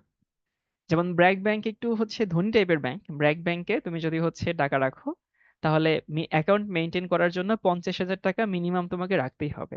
সো কোনো একটা মোমেন্টে তোমার যদি 4 লাখ টাকা থাকে, তুমি 4 লাখ টাকা তুলতে পারবা না, 3.5 লাখ টাকা পর্যন্ত তুলতে পারবা। তাহলে ভাই ওই টাকা কি তোলা যাবে না? হ্যাঁ, তোলা যাবে যদি তুমি অ্যাকাউন্ট ডিসমিস করে ফেলো। বাট অ্যাকাউন্ট মেনটেন করবা, আবার টাকা তুলবা, সেক্ষেত্রে অ্যাটলিস্ট 50,000 টাকা মানে রেখে দিতে হবে। সো কথা হচ্ছে একটা সিলিন্ডারে কিন্তু মানে একটা ব্যাংক অ্যাকাউন্ট থেকে সব টাকা তোলা যায় না। এক একটা অ্যাকাউন্টে এক এক রকমের, যেমন ডিবিবিএল মানে ডাচ বাংলা ব্যাংক, ওদের আবার হচ্ছে একটু স্টুডেন্ট অ্যাকাউন্ট যেগুলো, সেগুলোতে মানে 100 টাকা রাখতে হয় মাত্র। ঠিক সেরকম একটা সিলিন্ডার থেকে আসলে গ্যাস কেন বের হয়? দেখো ভেতরে গ্যাসের ঘনত্ব অনেক বেশি, অনেক বেশি পরিমাণ গ্যাস আছে, কারণ আমরা অনেক বেশি চাপে গ্যাসটাকে সিলিন্ডারকে ভরে দেওয়া হয়। বাইরেও গ্যাস আছে, কিন্তু তার ঘনত্ব কিন্তু কম। এই যে ফাঁকা ফাঁকা ফাঁকা ফাঁকা গ্যাস আছে। তুমি যখনই আসলে সিলিন্ডারকে অ্যালাউ করবা গ্যাস বের করতে, গ্যাস বের হবে। কতক্ষণ পর্যন্ত হবে? যতক্ষণ পর্যন্ত কিন্তু সিলিন্ডারের মানে চাপ আর এই বাইরের চাপ সমান না হয়। কি বলছি ভাইয়া? যতক্ষণ পর্যন্ত ভেতরের চাপ আর বাইরের চাপ সমান না হবে, ততক্ষণ পর্যন্ত গ্যাস বের হবে। কিন্তু গ্যাস বের হতে হতে হতে হতে একটা সময় কি হবে, এইখানকার চাপ আর এইখানকার চাপ সমান হবে, তাই না? তখন কিন্তু আর কোনো গ্যাস বের হচ্ছে না। এখন যেহেতু বাইরে আসলে কিছু গ্যাস এক্সিস্ট করে, তাহলে চাপ সমান হইলে সেই সময় ভেতরেও কিছু গ্যাস এক্সিস্ট করবে। বুঝতে পারি কি? তার মানে একটা সিলিন্ডার থেকে সমস্ত গ্যাস কিন্তু বের হবে না। কতটুকু বের হয় না? বাইরে যে শর্ত আছে বা বাইরে যে তাপমাত্রা আছে বা বাইরে যে চাপ আছে, সেই চাপে সিলিন্ডারের আয়তনের সমপরিমাণ গ্যাস ভেতরে থেকে যায়। সবাই কি কনসেপ্টটা বুঝতে পারছে? যদি তুমি সিলিন্ডারকে পুরো ভেঙে ফেলো, ওয়ান টাইম সিলিন্ডার হয়, তাহলে সব গ্যাস বের হয়। কিন্তু ওই সিলিন্ডারকে তুমি পুনরায় ব্যবহার করবা, এরকম যদি হয়ে থাকে, তাহলে সেই সিলিন্ডার থেকে সমস্ত গ্যাস বের হয় না। বাইরের চাপে, মানে বাইরে যে পরিমাণ চাপ আছে, সেই চাপে সিলিন্ডারের আয়তনের সমপরিমাণ গ্যাস ভেতরে সবসময় থেকে যায়। কারণ যদি এমন হইতো বাইরে ভ্যাকুয়াম হইতো, তাইলে বাইরের সাথে চাপ সমান হইলে ভেতরেও ভ্যাকুয়াম হওয়া লাগতো। যেহেতু বাইরে ভ্যাকুয়াম না, তাহলে বাইরের সাথে চাপ সমান হওয়ার জন্য ভেতরেও ভ্যাকুয়াম হবে না। এবার কি সবাই ফিল করতে পারছি? তাহলে এখান থেকে মেইন কথা হচ্ছে যে একটা সিলিন্ডার থেকে সব গ্যাস বের হয় না।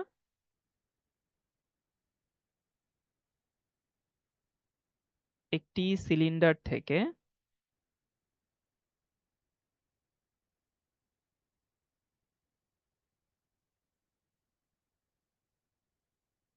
সব গ্যাস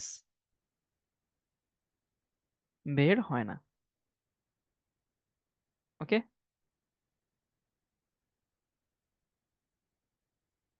বাইরের চাপে বা চাপ সমান হওয়ার পরে সিলিন্ডারের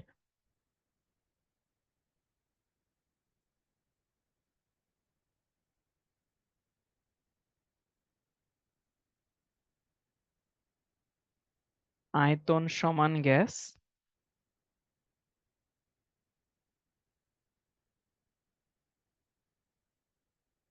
থেকে যায়।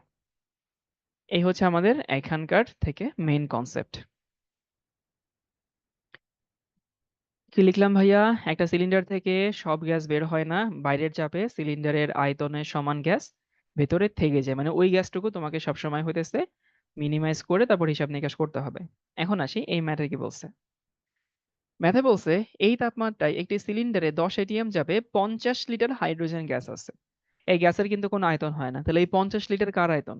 গ্যাসের আয়তন, আবার এই 50 লিটার সিলিন্ডারের আয়তন, বুঝো কিনা? আমাকে বলছে 10 এটিএম চাপে 50 লিটার হাইড্রোজেন গ্যাস আছে, তাহলে এই 50 লিটার কিন্তু সিলিন্ডারের আয়তন। বুঝো কিনা সবাই? এটুকু বুঝতে হবে কিন্তু। যদিও বলছে হাইড্রোজেন গ্যাসের আয়তন, বাট এটা সিলিন্ডারের আয়তন। একই তাপমাত্রা, এই যে একই তাপমাত্রায় দেখে আমি বুঝলাম এটা বয়লের সূত্র। 2 লিটার আয়তনের কয়টি বেলুনে ওই গ্যাস দ্বারা ভরাট করা যাবে? আমাকে প্রতিটি বেলুনের চাপ হচ্ছে 2 এটিএম। তাহলে গ্যাস যে বের হবে, বের হয়ে বেলুনে যাবে, সেই বেলুনের আয়তন হচ্ছে, চাপ হচ্ছে 2 এটিএম। সো আমার কথা হচ্ছে যে বাইরের চাপে, মানে 2 এটিএম চাপে, আমি একটা কথা লিখে দিলাম না, বাইরের চাপে। সো গ্যাস বের হয়ে যেখানে যাচ্ছে সেখানকার চাপ হচ্ছে 2 এটিএম। কতগুলো গ্যাস পূরণ করা যাবে? So আমার প্রথম কাজ হচ্ছে 2 এটিএম চাপে আয়তন বের করা। তাহলে ফর্মুলা কি? ফর্মুলা হতেছে এইটা, যে P1 V1 সমান P2 V2। এখন P1 দেওয়া আছে হচ্ছে 10, V1 দেওয়া আছে হচ্ছে 50, P2 হচ্ছে 2 ইন্টু V2। তাহলে V2 সমান কত? 500/2 মানে 250 লিটার। তাহলে 10 এটিএম চাপে 50 লিটার গ্যাস, যা 2 এটিএম চেপে 2 এটিএম চাপে 250 লিটার গ্যাস, আসলে তাই। কিন্তু ভাই এই গ্যাস তো সমস্ত কিছু বের হবে না, তাই না? কতটুকু বের হবে? আমরা জানি না সিলিন্ডারের সমপরিমাণ আয়তন গ্যাস বের হবে না। তাহলে বের হবে হচ্ছে এইটা, 250 মোট আয়তন, সিলিন্ডারের আয়তন হচ্ছে 50। তাহলে উত্তর কত হবে? উত্তর হবে হচ্ছে 200 লিটার। বেলুনের সংখ্যা কত হবে? দেখো, মোট 200 লিটার গ্যাস আমি বের করতে পারবো, একটা বেলুনের আয়তন আবার 2 লিটার, তাহলে উত্তর কত হবে? 100টি।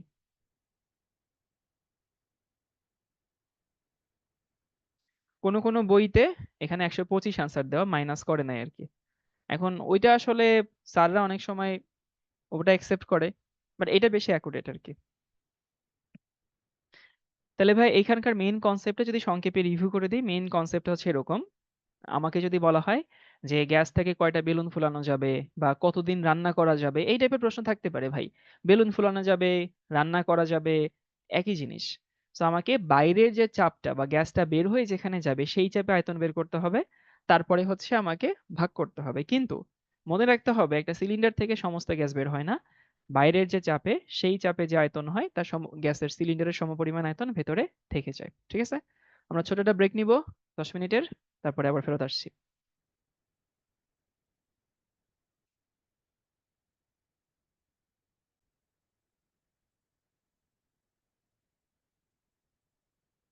এইটা ফিজিক্সের খুব বিখ্যাত ম্যাথ না?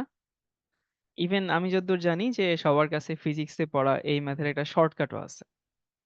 এই ম্যাথের শর্টকাটটা কার কার মুখস্থ? অনেকেরই মুখস্থ। আমি যখন পড়তাম তখন আমারও মুখস্থ ছিল। যে একটা বুদবুদ নিচ থেকে উপরে উঠে আয়তন, আয়তন না, এখানে বলছে ব্যাসার্ধ দ্বিগুণ হয় পুকুরের গভীরতা কত? এখন বুদবুদ নিচ থেকে উপরে উঠলে কেন বড় হয়? কারণ নিচে পানির চাপ বেশি। কারণ আমরা জানি পানির চাপ গভীরতার উপরে নির্ভর করে। সো নিচে পানির চাপ বেশি, উপরে পানির চাপ কম। তো চাপ বেশি মানে বুদবুদ ছোট থাকে, চাপ কম মানে বুদবুদ বড় হয়ে যায়। এই জন্য নিচ থেকে উপরে গেলে বুদবুদ বড় হয়। তারপরে আসি যে ভাই এটা বয়লের সূত্র কেমনে বুঝবো? এটা বয়লের সূত্র কেমনে বুঝবো? কারণ একটা পুকুর বলি সেখানে পানি সব জায়গায় তাপমাত্রা আসলে সেম ধরে নেওয়া যায়।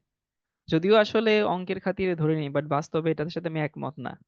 যারা গ্রামে থাকে গ্রীষ্মকালে ভাই উপরের পানি যে গরমটা থাকে আর নিচের পানি যে মজা ঠান্ডা থাকে, এটা যারা গ্রীষ্মকালে পুকুরে নামছে নদীতে নামছে এরা টের পায়।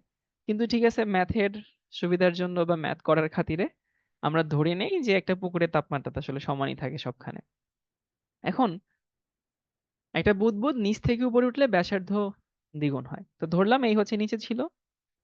তো সে যখন উপরে উঠলো তখন সে বড় হইলো। এই হচ্ছে সে বড় হয়েছে, ব্যাসার্ধ দ্বিগুণ হয়েছে আর কি, ধরলাম এই হচ্ছে বড় হয়েছে। কিন্তু আমরা তো বয়েলের সূত্র পড়বো। বয়েলের সূত্র আমাদের কি বলে? আমাদের বলে হতেছে এইটা P1 V1 সমান P2 V2।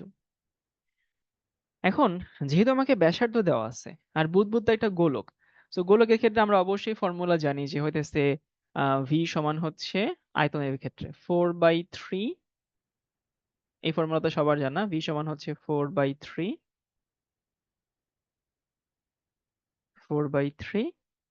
পাই আর কিউব, তাই না? তাহলে আমি বলতে পারি যে ভি আর এগুলো হচ্ছে ঘনের সমানুপাতিক। অর্থাৎ এইখানকার আয়তন বা আয়তন যদি ভি হয়, আমরা কি বুঝতে পারি এখানকার আয়তন কত হবে? 8V। এটুকু না বুঝলে কিন্তু হবে না। যেহেতু ব্যাসার্ধ দ্বিগুণ হয়, তো ব্যাসার্ধ দ্বিগুণ হলে আয়তন আর গুণ হবে, কারণ কি? ঘনের সমানুপাতিক। আর এইখানকার আয়তন কি? এইখানকার আয়তন হচ্ছে বাতাসের আয়তন। এই যে P লিখলাম, বাতাসের আয়তন। আর এখানকার আয়তন হচ্ছে বাতাসের আয়তন প্লাস হচ্ছে H ρ g। এটা হচ্ছে এখানকার আয়তন না, সরি, চাপ। তাহলে আমি উপরে চাপ পাইলাম, আয়তন পাইলাম, নিচের চাপ পাইলাম, আয়তন পাইলাম। এখন ভ্যালুগুলো ইনপুট করি। সো P1 ধরলাম উপরে, P1 মানে বাতাসের চাপ ইনটু আয়তন, উপরের আয়তন হচ্ছে 8V। P2 মানে কত? বাতাসের চাপ প্লাস H ρ g ইনটু এখানকার আয়তন কত? এখানকার আয়তন হচ্ছে V। এখন এই V আর এই V কাটাকাটি যায়। আমি অনেকটা দেখি যে এই PA আর এই PA কাটাকাটি করে ফেলে, খবরদার ভাই, এখানে মাঝখানে একটা যোগ সাইন আছে, কাটাকাটি করা যাবে না, অনেকে করে দেখি। এখন আমরা সব এসআই তে নেই। PA মানে বাতাসের চাপ কত? 101,325 এত নিউটন পার মিটার স্কয়ার বা প্যাসকেল যাই বলি না কেন, ইনটু হচ্ছে 8 সমান এখানে কত? 101,325। এইচ আমরা বের করব, পানির রো এর মান হচ্ছে 1000 আর জি এর মান হচ্ছে 9.8। আর যদি এই প্রশ্ন ভার্সিটিতে আসে তাহলে সবাই কি করবা জানো? এটাকে 10⁵ ধরবা আর এটাকে হচ্ছে 9.8 এর জায়গায় 10 ধরবা। তখন হিসাবটা সহজে করা যায়। আচ্ছা, 72.4 লিটার। তো এখানে এইচ এর মান থাকে হচ্ছে 72.4 মিটার। এই হচ্ছে আমাদের আনসার। তাহলে ভাই এই অঙ্কের মেইন কনসেপ্ট হচ্ছে, যদি রিভিউ করে দেই, যে যে কোনো বুদবুদ পানির নিচ থেকে উপরে গেলে বড় হয়। কেন বড় হয়? নিচে চাপ কম থাকে, বেশি থাকে সরি, উপরে চাপ কম থাকে। চাপ কমে গেলে আয়তন বড় হয়, বয়েলের সূত্র। এখন আমাকে আয়তন নিয়ে সরাসরি তথ্য দেওয়া নেই, ব্যাসার্ধ নিয়ে দেওয়া আছে। তো বুদবুদ যেহেতু গোলক, গোলকের আয়তন ব্যাসার্ধের ওই যে কিউবের অনুসারে পরিবর্তন হয়।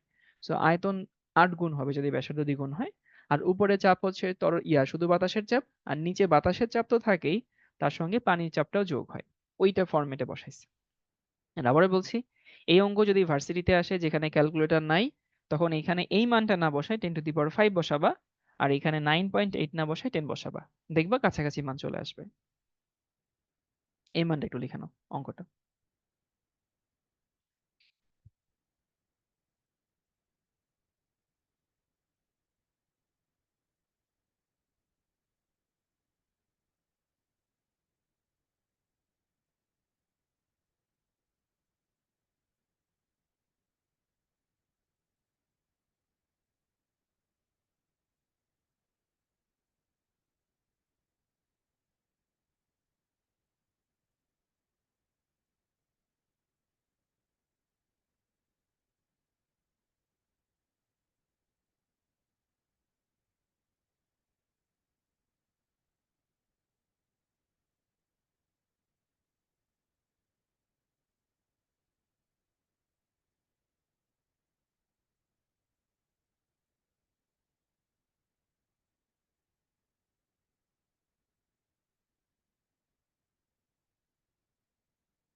এই ম্যাথটা নিয়ে আমার কিছু বাল্যকালের স্মৃতি আছে।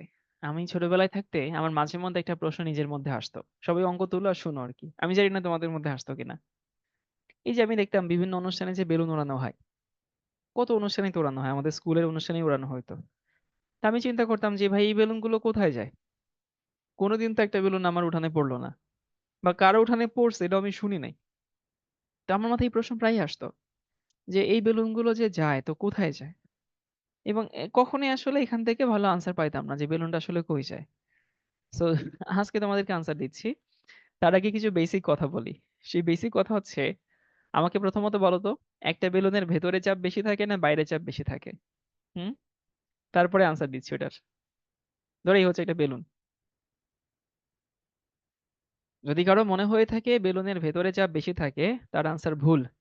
বেলুনের ভেতরে বাইরে চাপ সমান থাকে। তো প্রশ্ন আসতে পারে সমান থাকে মানে কি ভাইয়া?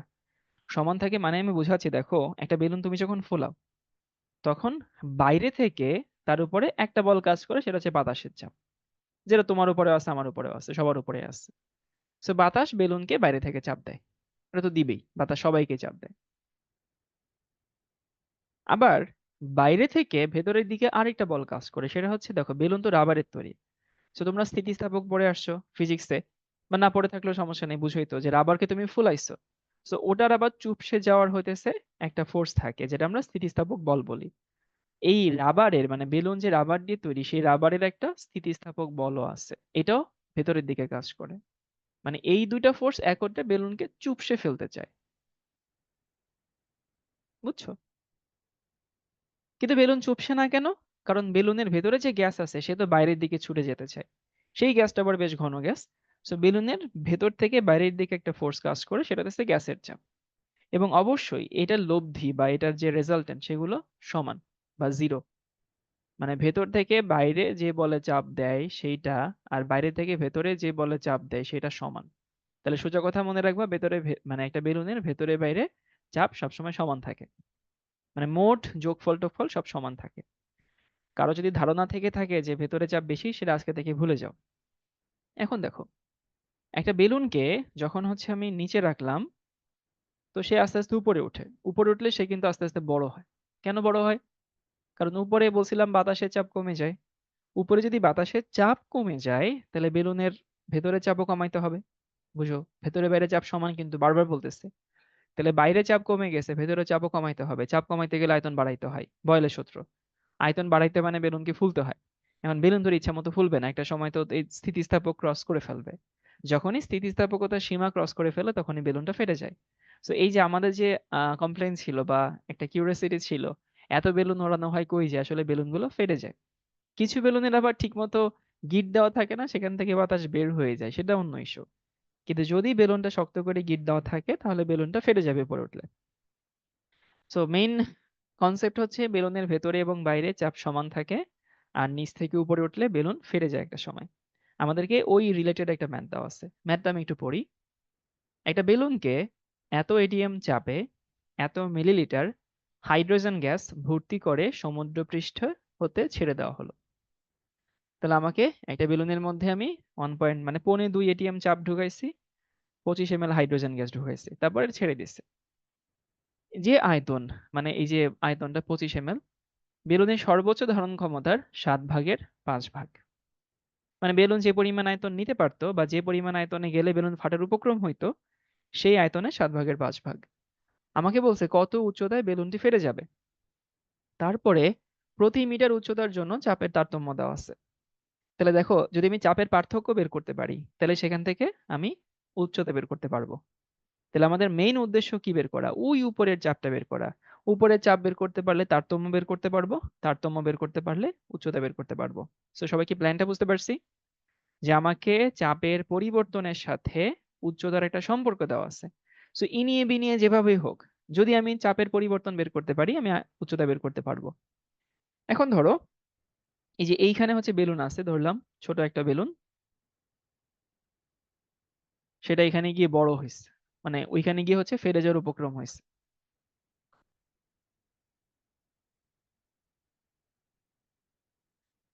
আমি ধরে নিলাম যে এইখানে গেলে বেলুন ফাটার উপক্রম হবে, তো এইখানকার আয়তন হচ্ছে ভি। বা ভি ধরি বা ভি ম্যাক্স ধরি, তুমি যা ইচ্ছা তাই ধরো। তাহলে এইখানকার আয়তন কি হবে?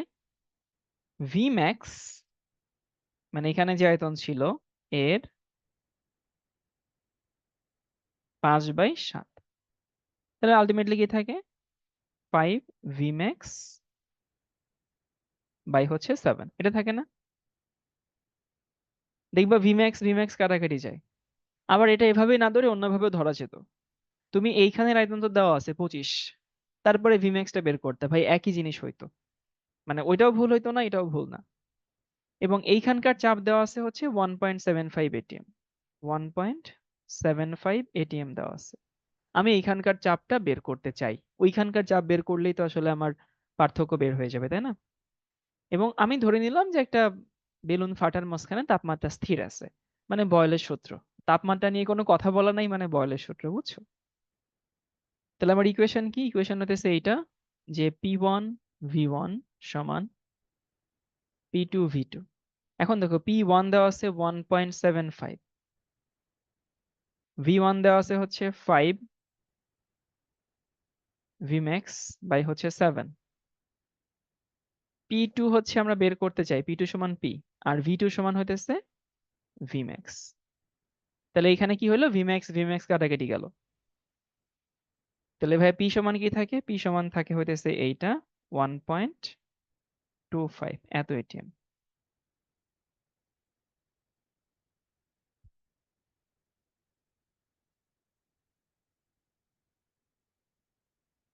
কিন্তু আমরা যেমনটা বলছিলাম, আমাদের কিন্তু চাপ দরকার নেই, চাপের পার্থক্য দরকার। তাহলে ভাইয়া তুমি এখানে ডেল্টা পি বের করো। So আমি যদি ডেল্টা পি বের করতে চাই, ডেল্টা পি সমান কত? ডেল্টা পি হইতেছে 1.75 মাইনাস 1.25, তার মানে এখানে 0.5 এটিএম থাকে। আমরা কি বুঝতে পারি এখানে আমাদের এটিএম দরকার না, আমাদের দরকার হচ্ছে মিলিমিটার মার্কারি। তাহলে আমরা জানি 1 মিলিমিটার মানে 1 এটিএম সমান কত? 760 মিলিমিটার মার্কারি। তাহলে 0.5 মানে কি অর্ধেক হবে না? তাহলে এখানে কি হবে? 380 মিলিমিটার মার্কারি, 380 মিলিমিটার মার্কারি। অনেকে প্রশ্ন করতেই পারে যে হইতেছে এইখানে ভাইয়া 300 মিলিমিটার মার্কারিতে কেন নিলেন? এই যে আমি হচ্ছে মিলিমিটার মার্কারিতে তো তারতম্যটা দেওয়া বা হিসাবটা মিলিমিটার মার্কারিতে দেওয়া। এই মিলিমিটার মার্কারি থেকে আমাদের হাইট বের করতে হবে। সো হাইটটা বের করা খুব সহজ, দেখো প্রতি মিটার উচ্চতায় 0.5 মিলিমিটার মার্কারি চাপ হ্রাস পায়। তাহলে উচ্চতা যদি 1 মিটার হয়, চাপের হ্রাস হচ্ছে 0.5। তাহলে চাপের হ্রাস যা হয়, উচ্চতা তার ডাবল হয়। আবার বলতেছি, চাপের হ্রাস 0.5 হলে উচ্চতা 1 হয়, মানে উচ্চতা ডাবল হয়। তাহলে 380 মিলিমিটার মার্কারি হইলে 760 মিটার হচ্ছে হাইট। চাইলে ঐকিক নিয়মে বের করতে পারো, কোনো সমস্যা নেই, কিন্তু কি দরকার আছে? অনেকে মনে করতে পারে ভাইয়া 25 কোনো কাজে লাগলো না। হ্যাঁ, 25 কাজে লাগলো না, 25 কাজে লাগানোও যায়। তুমি এখানে 25 বসায় ওইখানে ভি ম্যাক্সটা বের করলে 25 কাজে লাগতো, বাট কাটাকাটি চলে যায়, দরকার হচ্ছে না তো। তাহলে ঠিক আছে ভাইয়া, কনসেপ্টটা হচ্ছে বেলুন নিচ থেকে উপরে গেলে আস্তে আস্তে বড় হয়। So আমি ওখান থেকে পি বের করছি, তারপর ডেল্টা পি বের করছি, কারণ চাপের তারতম্যের সাথে আমাকে উচ্চতার সম্পর্ক দেওয়া আছে। এবং তারপরে আমি দেখলাম যে এই ডেল্টা পি থেকে মিলিমিটার মার্কারি নিলাম, সেখান থেকে সম্পর্ক অনুযায়ী উচ্চতা বের করছি। এবার সবাইটা লিখলাম চার্লসের সূত্র।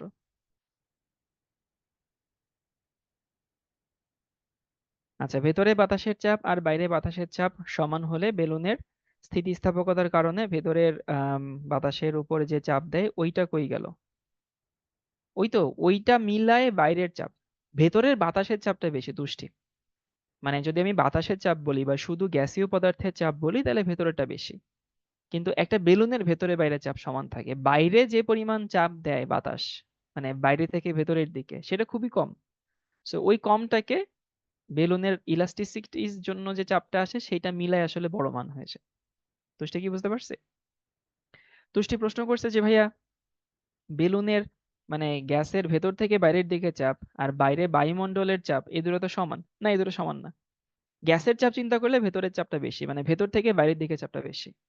কিন্তু আমরা তো তিনটা বল এখানে কাজ করে বা তিনটা চাপ এখানে কাজ করে, সেগুলো নিয়ে কথা বলতেছি। চার্লস ল, চার্লস লতে কি কি স্থির থাকে? চার্লস লতে স্থির থাকে হইতেছে তোমার চাপ স্থির আর মোল সংখ্যা স্থির। So, একটু লিখে দেই, ঘটনার মাঝে, এটা পড়তে বা বুঝতে সবার একটু কষ্ট হয়, আমি সহজে বুঝাই দিই। পি ও এন স্থির থাকবে, এই হচ্ছে আমার মেইন কথা। এবার আমি একটু আমাদের বাস্তব নলেজ অ্যাপ্লাই করি। যদি ঘটনার মাঝখানে চাপ স্থির থাকে, তাহলে ভাই কমন সেন্স কি বলে? কোনো একটা গ্যাসের উপরে তাপমাত্রা যদি বাড়ানো হয়, তাহলে কি বলে? তোমার আয়তন কি বাড়বে না? তাপমাত্রা যদি কমানো হয়, তাহলে আয়তন কমবে। এটা তো খুব ইজি পিজি লেমন স্কুইজে বোঝা, তাই না? যে আমি যদি গ্যাসের তাপমাত্রা বাড়াই, আয়তন বাড়বে, কারণ গ্যাসের গতিশক্তি বাড়ে, সে আরো বেশি জায়গা নিয়ে মুভ করে। সো তাপমাত্রা বাড়ালে আয়তন বাড়ে, তাপমাত্রা কমালে আয়তন কমে, মানে ভাইস ভার্সা। এটা খুবই সহজ। তো এই যে বাড়বে বা এই যে যে কমবে, তো তার তো একটা হিসাব থাকা উচিত, একটা রেট থাকা উচিত, তাই না? অবশ্যই রেট থাকা উচিত। সো ওই যে তাপমাত্রার সাথে সাথে আয়তন পরিবর্তন যে হয়, সেই পরিবর্তনের হার বা পরিবর্তনের রেট, সেটা কত? সেটা হতেছে এইটা, ভি নট এর 1/270। তার মানে সেটা হইতেছে কি? সেটা হইতেছে এইটা, V naught by 273 per degree Celsius. মানে প্রতি ডিগ্রি সেলসিয়াস বাড়ালে এই পরিমাণ বাড়বে, প্রতি ডিগ্রি সেলসিয়াস কমালে এই পরিমাণ কমবে। কি? আয়তন। তাহলে শুরু থেকেই বলি, এটা বই থেকে আবারও বলছি, বইতে যেভাবে লেখা আছে সবার বুঝতে একটু কষ্ট হয়, আমারও কষ্ট হইতো। মেইন কনসেপ্টটা হচ্ছে কোন একটা গ্যাসে তাপমাত্রার সাথে সাথে আয়তন পরিবর্তন হয়। তাপমাত্রা বাড়ালে বাড়ে, তাপমাত্রা কমালে আয়তন কমে। এখন তাপমাত্রা বাড়ালে যে বাড়ে, কমালে যে কমে, কি হারে বাড়ে বা কি হারে কমে? এই হারে বাড়ে অথবা এই হারে কমে। সো প্রতি ডিগ্রি তাপমাত্রা যদি বাড়াও, তাহলে এই পরিমাণ বাড়বে। যদি প্রতি ডিগ্রি তাপমাত্রা কমাও, তাহলে এই পরিমাণ কমবে। এই ভিনোটা হচ্ছে 0 ডিগ্রিতে আয়তন, এটা সবাই জানো। এখন ওইখানে পরে যাচ্ছে, আগে একটু দেখাই সবাইকে জিনিসটা কিভাবে কাজ করে। জিনিসটা কাজ করে হচ্ছে এরকম, যে ধরো আমি বের করতে চাই যে হইতেছে 2 ডিগ্রি সেলসিয়াসে আয়তন, এটা বের করতে চাই। ধরলাম এটা হচ্ছে ভি 2। তাহলে ভি 2 সমান কি হবে? ভি 2 হইতেছে ভি নট তো আগে ছিল, প্লাস, এখন তুমি একটু ঐকিক নিয়মে করো তো। ঐকিক নিয়ম হইতেছে, মনে মনে করো, যে 1 ডিগ্রির জন্য বাড়ে ভি নট বাই 273। 1 ডিগ্রির জন্য বাড়ে ভি নট বাই 273। তাহলে 2 ডিগ্রির জন্য কি বাড়বে? 2 × ভি নট বাই 273। তাহলে এখানে কি থাকে? 2 ভি নট বাই হচ্ছে 273। যদি আমি এটা ধরো কি বের করতেছি, 9 ডিগ্রি সেলসিয়াসে আয়তন বের করতে চাচ্ছি, ধরলাম এটা ভি 9, তাহলে ভি নট তো ছিল এটাই, প্লাস কতটুকু বাড়বে? আগের মতো 1 ডিগ্রির জন্য বাড়ে ভি নট বাই 273। তাহলে 9 ডিগ্রির জন্য বাড়বে কত? 9 × ভি নট বাই 273। তাহলে এখানে কি হয়? এখানে হয় 9 ভি নট বাই হচ্ছে 273। যদি আমি টি ডিগ্রি সেলসিয়াসের জন্য হচ্ছে আয়তন বের করতে চাই, এটা ভি ধরা হয় নর্মালি, তাহলে ভি নট প্লাস হচ্ছে V naught into T by হচ্ছে 273। এই হচ্ছে আমাদের চার্লসের সূত্র। তো এটা যদি চার্লসের সূত্র হয়, তাহলে আমরা একটু ওই বাংলাটা পড়ি, দেখো। স্থির চাপে, ওই যে স্থির চাপে কোনো নির্দিষ্ট ভরের মানে মোল সংখ্যা স্থির কোনো গ্যাসের তাপমাত্রা 1 ডিগ্রি সেলসিয়াস বৃদ্ধি বা হ্রাস করলে, প্রতি ডিগ্রি সেলসিয়াস বৃদ্ধি বা হ্রাস করলে গ্যাসের আয়তন 0 ডিগ্রি সেলসিয়াসের আয়তনের 1/273 হারে বৃদ্ধি বা হ্রাস পায়। তো আশা করি এবার সবার কাছে ক্লিয়ার হয়েছে। সবাই লিখে নাও। এবং চার্লসের সূত্র কিন্তু পরীক্ষায় মাঝে মধ্যে আসে, ক নাম্বারে বা খ নাম্বারে।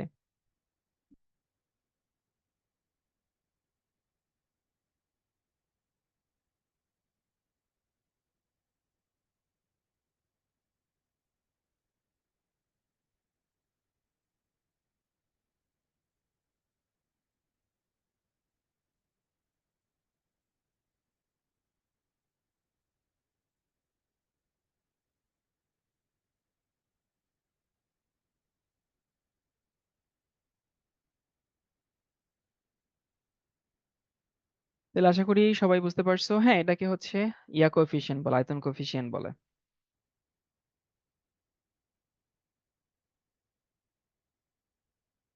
আমি যখন তোমাদের মতো স্টুডেন্ট ছিলাম আমার খুব ভালো মতো মনে আছে যে চার্লসের সূত্র আসলে এটা মুখস্থ করতে বা বুঝতে আমার অনেক কষ্ট হয়েছিল। কিন্তু কেউ যদি শুধু এটুকু মনে রাখে যে তাপমাত্রার সাথে আয়তন পরিবর্তন হয়, বাড়ালে বাড়ে কমালে কমে, এই হারে বাড়ে অথবা এই হারে কমে, এই সিম্পল জিনিসটুকু মাথায় থাকলে চার্লসের সূত্র আসলে খুব সহজে বোঝা যায়। এবার চার্লসের সূত্রের সিগনিফিকেন্স, এইটা যদি সিলেবাসে থাকে আর তোমার স্যার দেখবা এটা মিস করবে না, খ নাম্বারে এই প্রশ্নটা স্যাররা দিবেই দিবে, মানে আর কোনো মিস নাই। যদি কেউ এটার উপরে পরীক্ষা দিয়ে থাকো তাহলে খ নাম্বার এটা পরীক্ষায় অবশ্যই আসার কথা, যে চার্লসের সূত্রের তাৎপর্য লিখো। এখন তাৎপর্য কি? তাৎপর্য মানে হইতেছে এটা দিয়ে কিছু একটা করা হয়েছে পরে। তো দেখি একটু তাৎপর্যটা কি। চার্লসের সূত্র কি শিখছি? আমরা শিখছি হয়েছে এইটা, ভি সমান হইতেছে ভি নট, সুন্দর করে লিখি, ভি সমান হচ্ছে V naught plus T by T into V naught by 273। এবারে তুমি এটা তাপমাত্রা বসাও তো। এই তাপমাত্রা টি এর মানটা তুমি -273 ডিগ্রি সেলসিয়াস বসাও। তাহলে দেখো তো ভাই এখানে ভি সমান কত আসে? 0 আসে। এই আসলে কি এটা বাস্তবে সম্ভব তোমরা জানো? আমাদের আশেপাশে যত গ্যাস আছে সব থেকে তরল বানানো কঠিন হইতেছে হিলিয়াম। হিলিয়াম হচ্ছে -259-এ তরল হয়ে যায়। তো পৃথিবীর কোনো গ্যাস এই তাপমাত্রায় সে গ্যাস থাকবে না, এই তাপমাত্রায় সে তরল হবে আর কি। সো গ্যাস যেহেতু থাকবে না তাহলে তার জন্য এই সূত্র তখন অ্যাপ্লিকেবল না। সো এটা কিন্তু একটা ইমাজিনারি কনসেপ্ট, মানে ইমাজিনারি বলতে হচ্ছে বোঝাচ্ছি তাত্ত্বিক, থিওরিটিক্যাল কনসেপ্ট। হিলিয়াম হচ্ছে সম্ভবত যতদূর আমার মনে আছে -259 পর্যন্ত হচ্ছে ইয়া থাকে, সে হচ্ছে গ্যাস হিসেবে থাকে, তারপরে সে তরল হয়ে যায়। তাহলে এই -273 ডিগ্রি সেলসিয়াস তাপমাত্রায় গ্যাসের আয়তন 0 হয়ে যায়। তো এই তাপমাত্রাকে আমরা কি বলি? এই তাপমাত্রাকে আমরা বলি পরম শূন্য তাপমাত্রা, তাই না? পরম শূন্য তাপমাত্রা।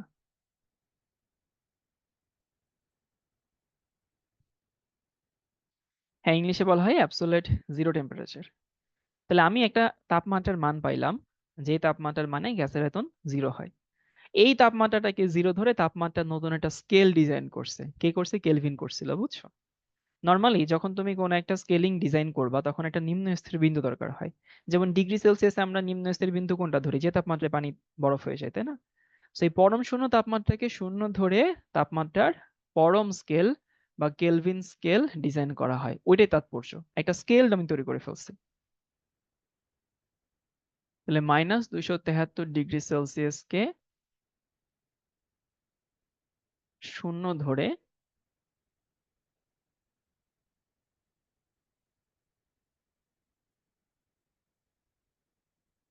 তাপমাত্রার, কেউ বলে পরম স্কেল, কেউ বলে কেলভিন স্কেল, একই জিনিস, পরম স্কেল তৈরি করা হয়, এটাই তাৎপর্য। মানে একটা স্কেল তৈরি করে ফেলছি, এটা কম কথা না, ইম্পর্টেন্ট কথা কিন্তু।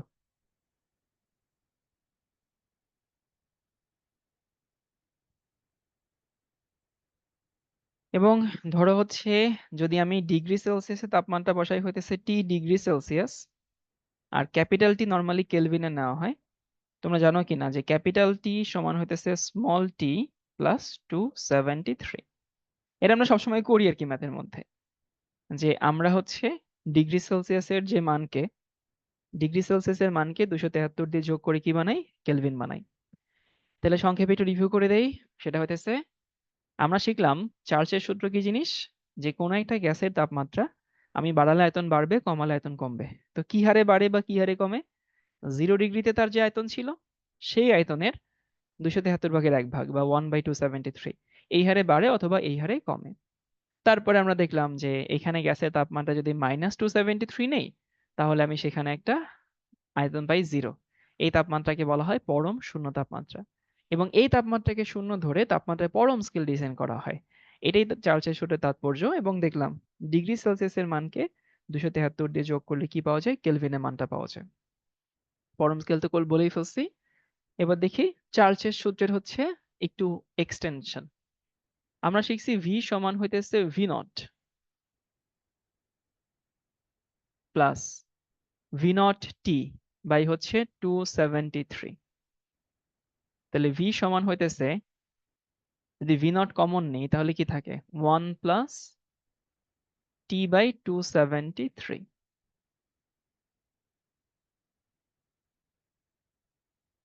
তাহলে ভি সমান থাকে ভি নট ইন্টু, কমন নাও, 273 থাকে এখানে, টি বাই টি প্লাস 273। এই ম্যাথমেটিক্স করছে আর কিছু না কিন্তু।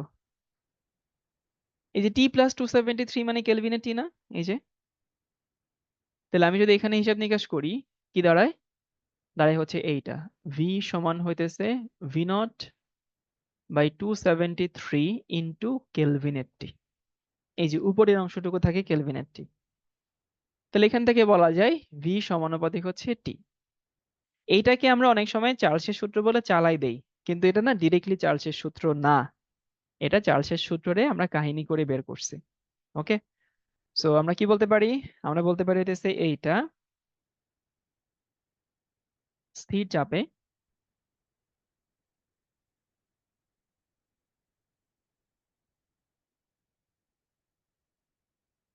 গ্যাসের আয়তন, যদি আয়তনটা পরিমাণটা নির্দিষ্ট থাকে আর কি, মোল সংখ্যা কনস্ট্যান্ট থাকে, আয়তন তার পরম তাপমাত্রা সমানুপাতিক।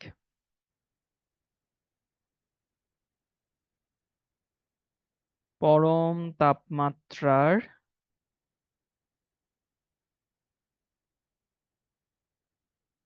সমানুপাতিক। পরম না লিখলে কিন্তু কাঁচা বাচ্চারা স্যাররা ভুল দিয়ে দিবে, তখন স্যারের উপরে কমপ্লেন করবা। এটা কিন্তু কখনোই ডিগ্রি সেলসিয়াসের সমানুপাতিক না, কেলভিনের সমানুপাতিক। আর অনেকের মধ্যে আমি এই প্রবণতা দেখছি, পরীক্ষায় চাই হচ্ছে চার্লসের সূত্র, তো সে এটা লিখে দিয়ে আসে, কারণ এটা তো মনে রাখা সহজ, এটা তো লেখাও সহজ, এটা তো বোঝাও সহজ। আমি কিন্তু নাম্বার দিব না যদি আমি খাতা দেখি, কারণ এইটা ডিরেক্টলি চার্লসের সূত্র না, চার্লসের সূত্র ওইটা, এইটা পরে আমরা কাহিনী কিচ্ছা কাহিনী করে বানাইছি। তো কখনো যদি চার্লসের সূত্র চাই তাহলে অবশ্যই হইতেছে ওইটা দিবা। আর এটা হচ্ছে চার্লসের সূত্র ম্যাথমেটিক্স করতে আমরা ব্যবহার করি, যে ভি সমানুপাতিক হচ্ছে টি। সবাই কি বুঝতে পারছি কাহিনী? তুমি এটা ম্যাথ করতে অ্যাপ্লাই করো, কেউ তোমাকে আপত্তি করবে না, কিন্তু এটা সরাসরি চার্লসের সূত্র না। এবার দেখি দুইটা গ্রাফ। প্রথমটা হচ্ছে ভি ভার্সেস টি, কিসের টি, কেলভিনের টি। তো সবাই এই গ্রাফটা একটু এঁকে নাও। তার মানে আমরা সমীকরণ কি জানি, ভি সমান হচ্ছে কে ইন্টু টি, তার মানে কি দাঁড়ায় ভাইয়া, ওয়াই সমান হচ্ছে এম এক্স। ইকুয়েশন পেয়ে গেছি তাই না?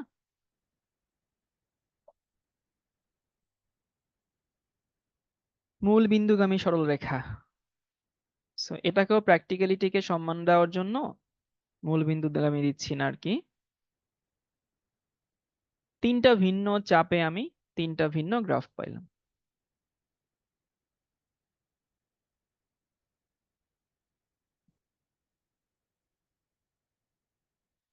এবার সবাই একটু বের করো তো কোন চাপটা বড়, বের করা যাবে কিন্তু।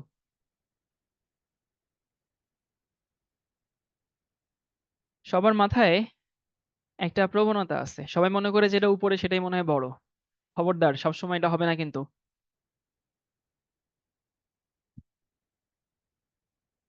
বয়েলের সূত্র সলভ করার সময় সবাই দেখে গেছে যে হ্যাঁ যেটা উপরে সেটা বড় হয়। এটা যে সবার জন্য হবে এমন কোনো কথা কিন্তু নাই। তো নিয়ম অনুযায়ী আগাও, দেখবা সহজে মিলে যাবে। আমি কি করবো ভাইয়া, ওই জায়গার মতো লম্বা রেখা টানছি, তিনটা ইন্টারসেক্ট পয়েন্ট পাইছি, 1 2 3। এই তিনটা ছেদ বিন্দুতে আমি টি স্থির করে দিচ্ছি, টি স্থির। তাহলে এখন ভি এর সাথে পি এর সম্পর্ক ব্যস্তানুপাতিক। কে বলছে, বয়েল বলছে, আমি বলি নাই। সো তুমি কিছুক্ষণ আগে পড়ে আসছো যে ভি এর সাথে টি সমান ব্যস্তানুপাতিক সম্পর্ক। এখন দেখো P3, এখানে ভি সব থেকে বড় না, এখানে যদি ভি সব থেকে বড় হয় তাহলে এই পি সব থেকে ছোট, অর্থাৎ P3 less than P2 less than হচ্ছে P1। কি বললাম, এখানে কিন্তু ব্যস্তানুপাতিক সম্পর্ক চাপের সাথে আয়তন, তার মানে যেখানে আয়তন বেশি সেখানকার চাপ ছোট হবে। এই হচ্ছে মেইন কাহিনী। আরেকটা গ্রাফ হচ্ছে, আমি এখানে ভি নিলাম, ভি নিছি কিন্তু এখানে আমি টি নিছি, ছোট হাতের টি। ডিগ্রি সেলসিয়াসের টি। তাহলে কি ভাব গ্রাফটা সেম হবে? কখনোই সেম হবে না। কেন সেম হবে না? ইকুয়েশনটা কি? ভি সমান ছিল হইতেছে V naught plus V naught T by হচ্ছে 273।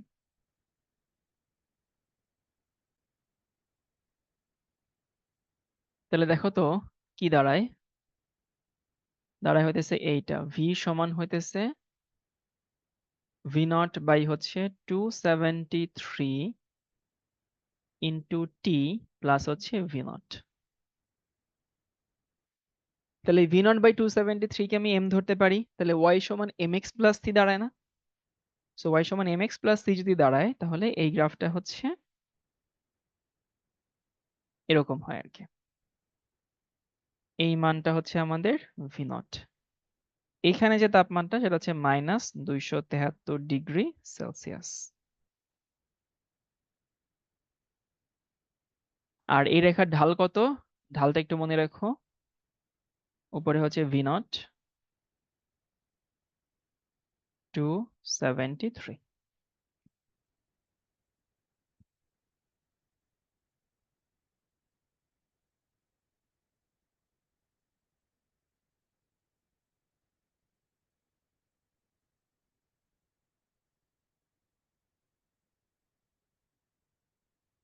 আচ্ছা, একটু লিখে নাও চার্লসের সূত্রের অনুসিদ্ধান্ত।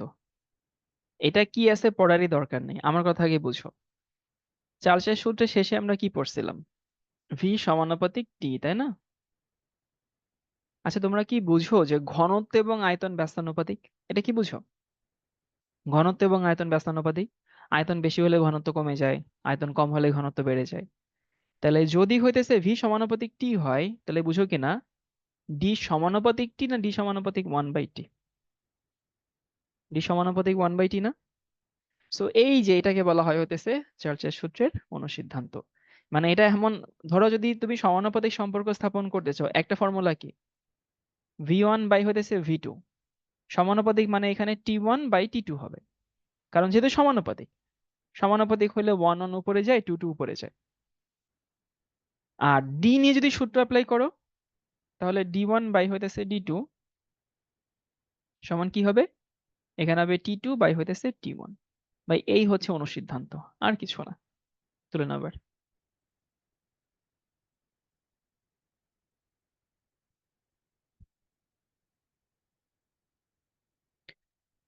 সো পড়াশোনাকে আসলে সহজ মনে করলে সহজ। পড়াশোনাকে তুমি যদি পেঁচাও, তাহলে পড়াশোনা পেঁচায় যাবে আর কি।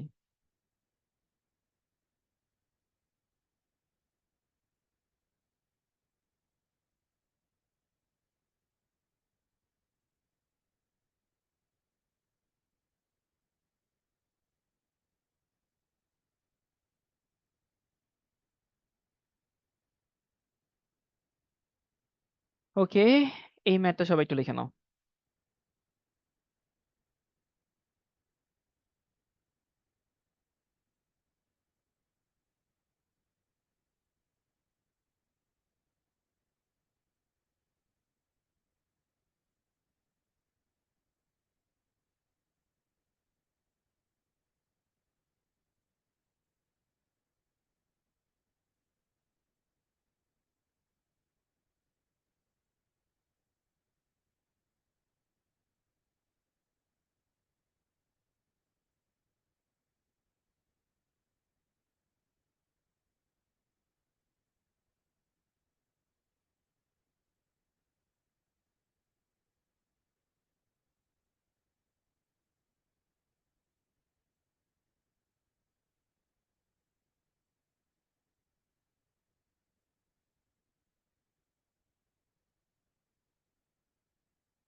আচ্ছা, প্রথম প্রশ্ন বলছে যে স্থির চাপে, এই যে প্রথমে যে স্থির চাপে বলছে, তোমাকে এই অংশটুকু দেখেই বুঝে নিতে হবে এটা চার্লসের সূত্র।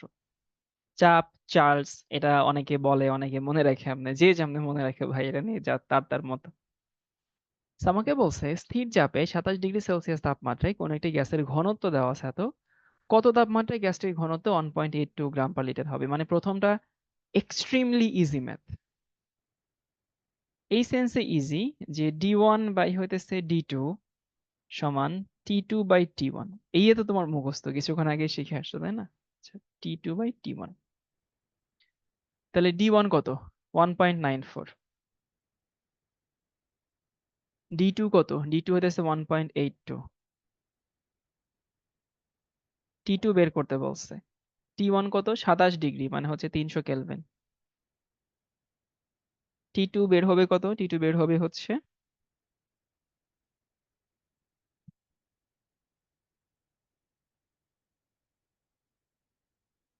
এইখানে হচ্ছে 319.8 এত কেলভিন। একদম ইজি পেজি লেমন স্কুইজি ম্যাথ।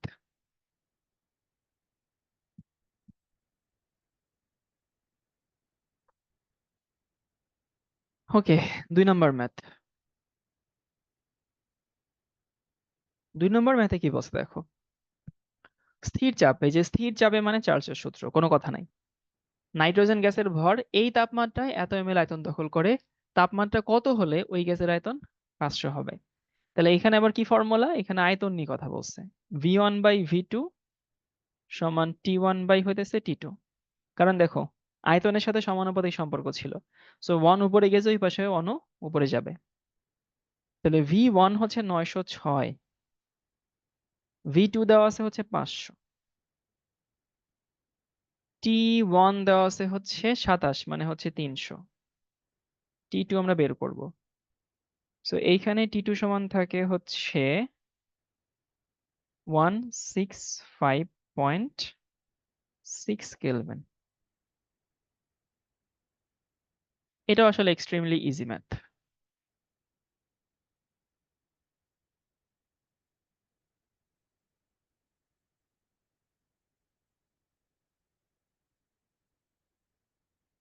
ওকে, সো এই ম্যাথটা হচ্ছে আমি করে দিব না, এটা সবার জন্য হোমওয়ার্ক থাকুক, প্র্যাকটিস হিসেবে থাকুক, সবাই ম্যাথটা তুলে নাও।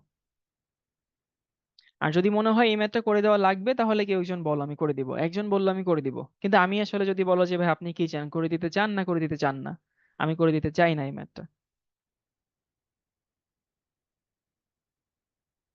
এই যে স্থির চাপে মানে চার্লসের সূত্র, সবাই তুলে নাও, জাস্ট নিজে নিজে প্র্যাকটিস করো আর কি।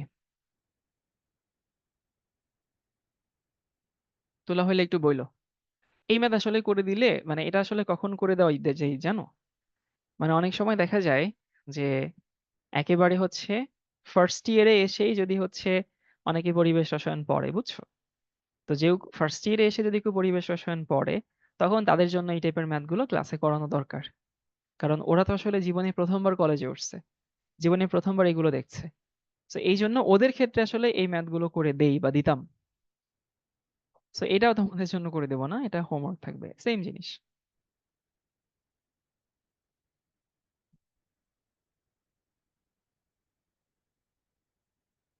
আমরা এরপরে দুই একটা ম্যাথ করব, সেই ম্যাথ গুলো আসলে করব, ওইগুলো মজার ম্যাথ।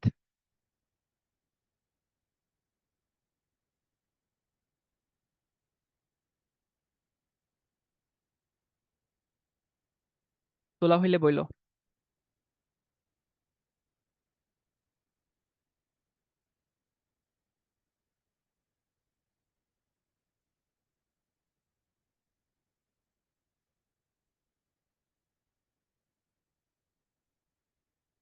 আজকে দেখলাম শাহবাগে আন্দোলন হচ্ছে, সেখানে ইয়া হচ্ছে, স্লোগান হচ্ছে, এক পক্ষ থেকে তুমি কে আমি কে প্যাডেল প্যাডেল, আরেকটা পক্ষ থেকে তুমি কে আমি কে অটো অটো। মানে ব্যাটারি ব্যাটারি এরকমও শুনছি। মানে রিক্সাওয়ালা, পায়ের রিক্সাওয়ালা ভার্সেস ব্যাটারি রিক্সাওয়ালা। তো যারা পায়ের রিক্সাওয়ালার স্লোগান দিচ্ছে তুমি কে আমি কে প্যাডেল প্যাডেল। কি একটা অবস্থা।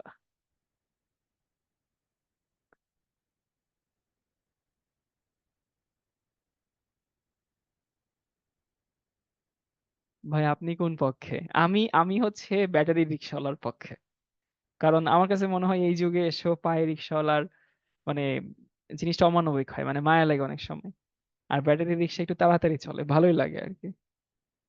ব্যাটারি রিক্সা হচ্ছে, আমি রিসেন্টলি রাজশাহীতে গেছিলাম শিখর অনুষ্ঠানে। তো রাজশাহীতে দেখি সব ব্যাটারি রিক্সা চলে এবং জিনিসটা অনেক মজার।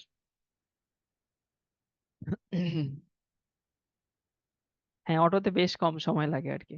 আর আমি যেখানে থাকি আমার এখানে মানে মেইন রাস্তা না, সবখানে তো দেখি হইতেছে ব্যাটারি রিক্সাই। মেইন রাস্তায় তো কোনোটাই উঠা উচিত না, যে রাস্তায় আসলে মানে দ্রুতগামী যানবাহন চলে।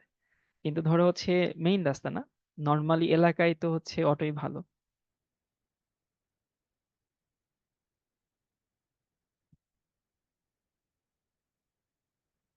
আচ্ছা, সবাই এই ম্যাথ একটু তুলে নাও, এটা ভালো ম্যাথ।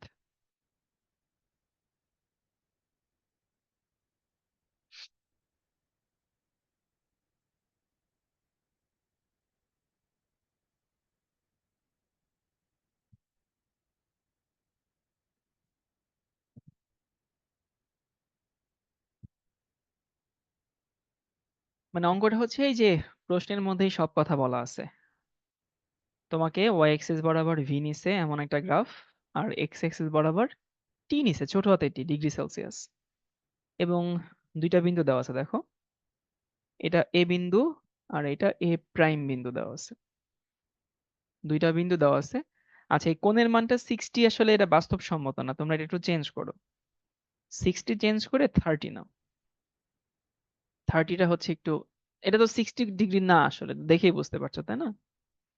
সো কোণটা চেঞ্জ করে 30 ডিগ্রি সেলসিয়াস নাও, তাহলে দেখতে একটু বেশি প্র্যাকটিক্যাল মনে হবে। এটা 30 ডিগ্রি সেলসিয়াস। তাহলে কোণের মান হচ্ছে 30 ডিগ্রি সেলসিয়াস। আর এখানে এ প্রাইম বিন্দু দেওয়া আছে, সেটার স্থানাঙ্ক দেওয়া আছে 273 এবং হচ্ছে ভি। তারপরে আমাদেরকে বলছে এ প্রাইম বিন্দুতে আয়তন কত, মানে ভি এর মানটা কত। সবাই কি প্রশ্ন বুঝছে? প্রশ্ন কিন্তু আগে বুঝতে হবে। এখন দেখো ভাই, তুমি কি বুঝো কিনা যে এ বিন্দুতে ভুজ কত? এ বিন্দুতে ভুজ হচ্ছে 0। কেন 0? কারণ এ বিন্দুতে আয়তন নাই, কিন্তু তাপমাত্রা 0। এ বিন্দুতে কোটি কত? কোটি কিন্তু 100। তাহলে আমি এ বিন্দুর স্থানাঙ্ক পেয়ে গেছি। এ বিন্দুর স্থানাঙ্ক হচ্ছে, এ বিন্দু না, হ্যাঁ, এ বিন্দুর স্থানাঙ্ক হচ্ছে 0 এবং হচ্ছে 100। তাহলে দুইটা বিন্দুর স্থানাঙ্ক পেয়ে গেছি, তাহলে ঢালও বের করা যাবে। ঢাল বের করার ফর্মুলা কি মনে আছে? কোটি দ্বয়ের অন্তর ডিভাইডেড বাই ভুজ দ্বয়ের অন্তর। তাহলে ঢালের একটা ইকুয়েশন হচ্ছে কোটি দ্বয়ের অন্তর মানে কি, এই যে ভি মাইনাস 100। দেখো এখানকার কোটি ভি, এখানকার কোটি হচ্ছে 100। আর ভুজ দ্বয়ের অন্তরকে, এখানকার ভুজ হচ্ছে 273, আর এখানকার ভুজ কত? 0। এটা হচ্ছে স্লোপের একটা মান। আবার আরেকটা স্লোপ কি, tan 30 ডিগ্রি না? বুঝো, কারণ এখানে ডিগ্রি দেওয়া আছে। তাহলে tan 30 ডিগ্রি তো স্লোপ। তাহলে আলটিমেটলি উপরে কি থাকে? উপরে থাকে হচ্ছে ভি মাইনাস 100 বাই হচ্ছে 273। আর tan 30-র মান হচ্ছে যতদূর জানি 1/√3। এখানে ভি এর মান কত থাকে? 257.62। 257.62, এত হচ্ছে মিলিলিটার। একদম ইজি পিজি ম্যাথ, বাট বেশ কনসেপচুয়াল ম্যাথ, ভালো ম্যাথ।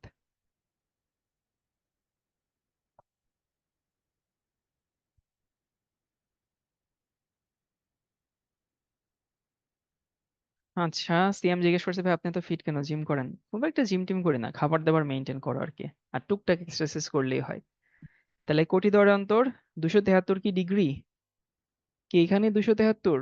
হ্যাঁ, যেহেতু সবই ডিগ্রিতে দেওয়া আছে, এটা অবশ্যই ডিগ্রিতেই হবে। পুরো হচ্ছে ইসেতেই তো ডিগ্রি সেলসিয়াসে মান আর কি। যেহেতু এখানে হচ্ছে ডিগ্রি সেলসিয়াস দেওয়া আছে, তাহলে এইখানকার যে ভুজ, সেটা তো ডিগ্রি সেলসিয়াস হইতে বাধ্য, তাই না? আমরা নেক্সট ম্যাথে চলে যাই।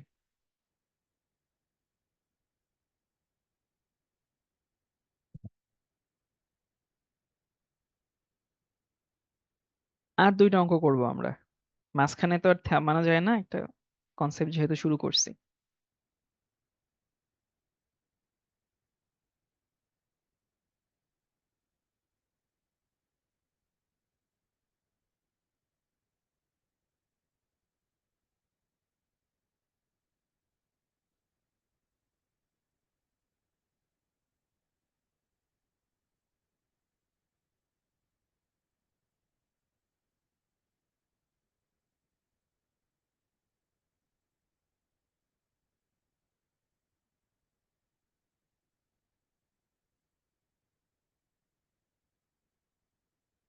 ম্যাথটাতে বলছে যে 0°C থেকে 65°C উন্নীত করলে কোন একটা গ্যাসের আয়তন বেড়ে কি হয়?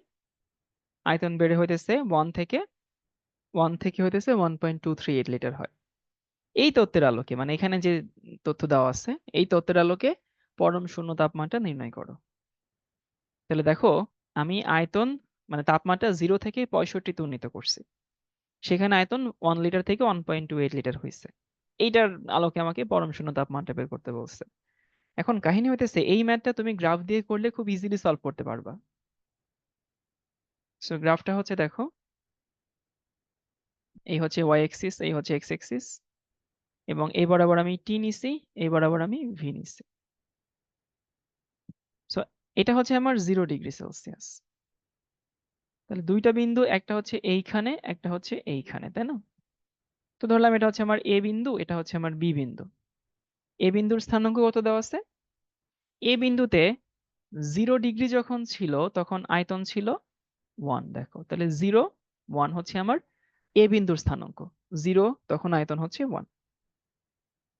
আর বি বিন্দুর স্থানাঙ্ক হচ্ছে 65, তাপমাত্রা 65 তে করছি, 1.238, 1.238 বি বিন্দুর স্থানাঙ্ক। আমাকে বের করতে বলছে পরম শূন্য তাপমাত্রা, তার মানে এই রেখাকে যদি পেছনে বাড়াই তাহলে এই জায়গায় একটা মিলবে যেখানে আয়তন 0 এবং এইখানকার তাপমাত্রা আমাকে বের করতে বলছে।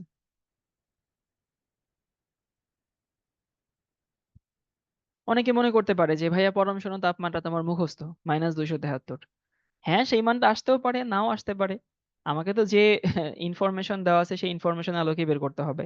তাহলে দেখো আমি ভি ভার্সেস টি গ্রাফ আঁকলাম, সেই গ্রাফে আমি ভ্যালু ইনপুট করলাম। ভ্যালু ইনপুট করে আমি দেখলাম যে একটা বিন্দুর স্থানাঙ্ক পাইছে, অন্য বিন্দুর স্থানাঙ্ক পাইছে, আর বাকি যে বিন্দু বের করতে বলছে সেই বিন্দু রেখার উপরে অবস্থিত। তাহলে দেখো তো আমি রেখার সমীকরণ অ্যাপ্লাই করতে পারি না? দুই বিন্দুগামী সরলরেখার ইকুয়েশন মনে আছে? স্ট্রেট লাইনে ফেরত যাও ম্যাথের।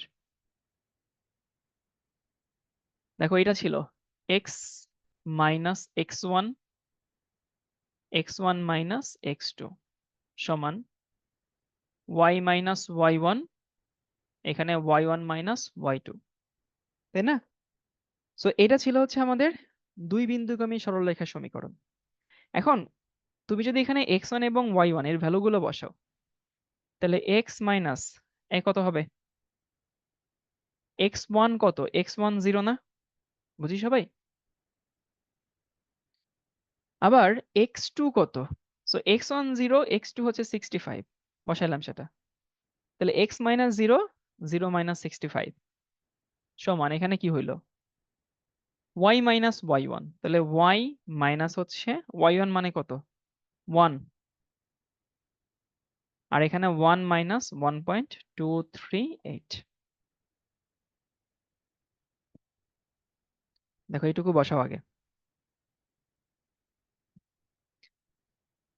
তাহলে কোটি দ্বয়ের অন্তর পাইছি, কি বলে, x minus x1, x1 minus x2। এখন দেখো ভাই, এই সরল রেখার উপরেই তো আমাদের এই বিন্দুটা অবস্থিত। তাহলে বলো তো আমি যদি হইতেছে তাপমাত্রা এখানে বের করতে চাই, তাপমাত্রা বের করতে চাই মানে হচ্ছে আমি কি বের করতে চাই? আমি বের করতে চাই হইতেছে y এর মান, সরি x এর মান বের করতে চাই। t মানেই তো আসলে x। তাহলে কার মান 0 বসাইলে আমার উত্তর বের হবে? চিন্তা করো সবাই।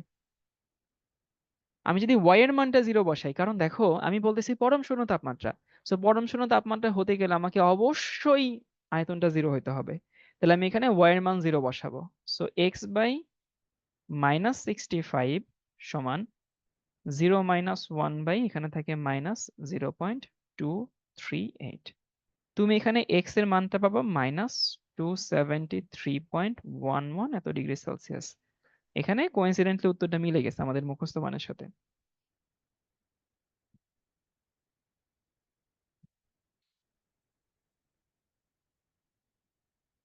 তাহলে প্রশ্নটাকে সংক্ষেপে রিভিউ করি। আমি যদি আমাদের যে তথ্য দেওয়া আছে সেই তথ্যগুলোকে যদি আমি গ্রাফে ইনপুট করি তাহলে আমি একটা সরল রেখা পাইলাম। সেই সরল রেখায় আমি দেখলাম যে আমাকে যে বিন্দু নিয়ে কাজ করতে বলছে বা যে বিন্দু বের করতে বলছে সেই বিন্দু ওই সরল রেখার উপরেই অবস্থিত। কারণ একটা সরল রেখা মানে তো এইটুকু না, সরল রেখা মানে তো এই পাশে অসীম পরিমাণ জায়গা থাকবে। তাহলে আমি এখানে y এর মানটা 0 বসাইলাম, মানে আয়তনটা 0 বসাইলাম, তখন x এর যে মানটা পাবো সেটাই হচ্ছে আমাদের পরম শূন্য তাপমাত্রা। পরের ম্যাথটা সেম টাইপের, এটা তোমাদের জন্য হোমওয়ার্ক থাকবে। আমি তোমাদেরকে আনসারটা বলে দিচ্ছি। এখানে কিন্তু আনসার ওই -273 হবে না। এইখানে আনসারটা হবে হচ্ছে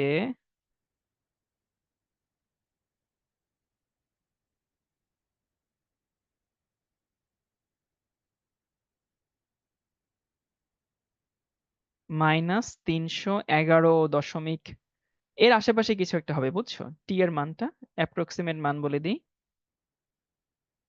311 ডিগ্রি সেলসিয়াস। এরকম যদি উত্তর আসে মনে করবা তোমার উত্তর হয়েছে।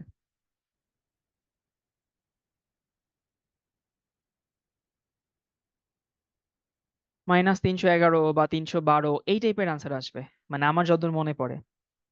ম্যাথটা তোলা হইলে সবাই একটু বইলো। সিয়াম বলছে ইংলিশে ও ভালো করতে চায়। ইংলিশে ভালো করার দুই রকম উপায়। একটা হইতেছে তুমি যদি শর্টকাটে ভালো করো, তাহলে পরীক্ষায় যা আসে সেগুলো বেশি বেশি প্র্যাকটিস করতে হবে। আর যদি দীর্ঘমেয়াদী ভালো করতে চাও তাহলে তো আসলে আহ অনেক কাহিনী আছে। কাহিনী মানে হইতেছে রেগুলার ইংলিশ নিউজ দেখতে হবে, মুভি দেখতে হবে, পত্রিকা পড়তে হবে, তারপরে হচ্ছে ইংলিশে কলাম দেখতে হবে, মানে ইংলিশে টাচে থাকতে হবে আর কি। ওটা দীর্ঘমেয়াদী, ওইটা আসলে সময় বেশি লাগবে, আবার ওটা বেশি দীর্ঘস্থায়ী হবে। এটা আমাদের আজকের লাস্ট ম্যাথ, এটা।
ওকে, এই ম্যাথটাকে যদি সংক্ষেপে রিভিউ করি, এই তাপমাত্রায় একটি বেলুন এত এমএল হাইড্রোজেন গ্যাস ঢোকানো হলো।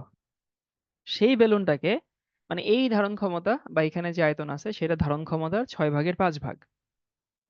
মানে আমি হাইড্রোজেন গ্যাস ঢুকাইছি 500 এমএল, সেইটা আবার সর্বোচ্চ ধারণ ক্ষমতা, মানে যেখানে গেলে বেলুনটা ফাটার উপক্রম হইতো, সেইটার 6/5 ভাগ। তো সাহারাতে নিলে বেলুনটা ফাটবে কিনা, এই অঙ্কটা দুই ভাবে করা যায়। So, আমি যেভাবে স্টুডেন্ট থাকাকালীন করতাম সেভাবেই করাচ্ছি। তার মানে আমি দেখবো যে বেলুন ফাটার জন্য কত তাপমাত্রা দরকার, তারপর দেখবো সেই তাপমাত্রা এর থেকে বেশি না কম। মানে নর্মালি দেখো যে বিভিন্ন টায়ার যে বার্স্ট হয়, এটা তো গ্রীষ্মকালেই বেশি হয়, তাই না? গরমের সময় দেখবা যে মাঝে মাঝে হুটহাট করে রিক্সার চাকা ফেটে যায়। তো কথা হচ্ছে, আমাকে যে তাপমাত্রা দেওয়া আছে শুরুতে T1, সেটা দেওয়া আছে হচ্ছে 25 ডিগ্রি, মানে 298 কেলভিন। আমাকে যে V1 দেওয়া আছে সেটা আবার 500 এমএল দেওয়া আছে।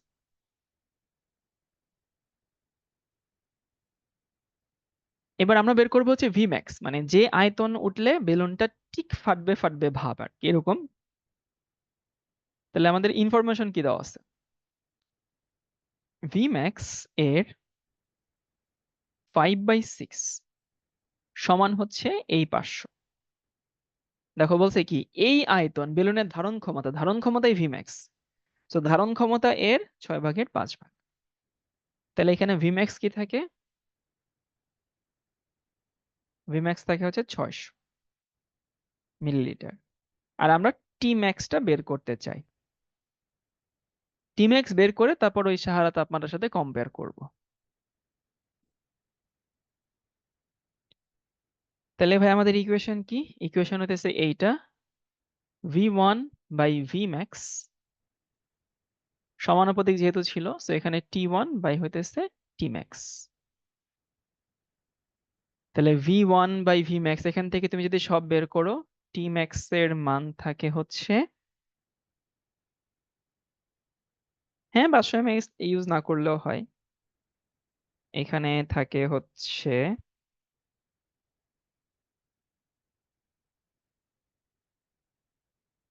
ফ্রি, তারপরে হচ্ছে 5, 7.6 কেলভিন। ডিগ্রি সেলসিয়াস নিলে থাকে হচ্ছে 84.6 ডিগ্রি সেলসিয়াস। এখন দেখো, 84 ডিগ্রি সেলসিয়াস নিলে আসলে 84-তে সে ফাটবে না, বা 84.6 সে ফাটবে না, 84.6 নিলে ফাটার উপক্রম হবে। এর থেকে বেশি হলে ফাটবে। তো এর থেকে বেশি তাপমাত্রা লাগবে ফাটার জন্য। আর যেখানে সাহারা তাপমাত্রা দেওয়া আছে 80 ডিগ্রি সেলসিয়াস, তাহলে সাহারা তাপমাত্রাতে বেলুন ফাটবে না। কারণ যে তাপমাত্রায় ফাটবে, এই তাপমাত্রায় ফাটবে, সাহারা তাপমাত্রা তার থেকেও কম। সুতরাং এইটা উত্তর হচ্ছে, বেলুন ফাটবে না।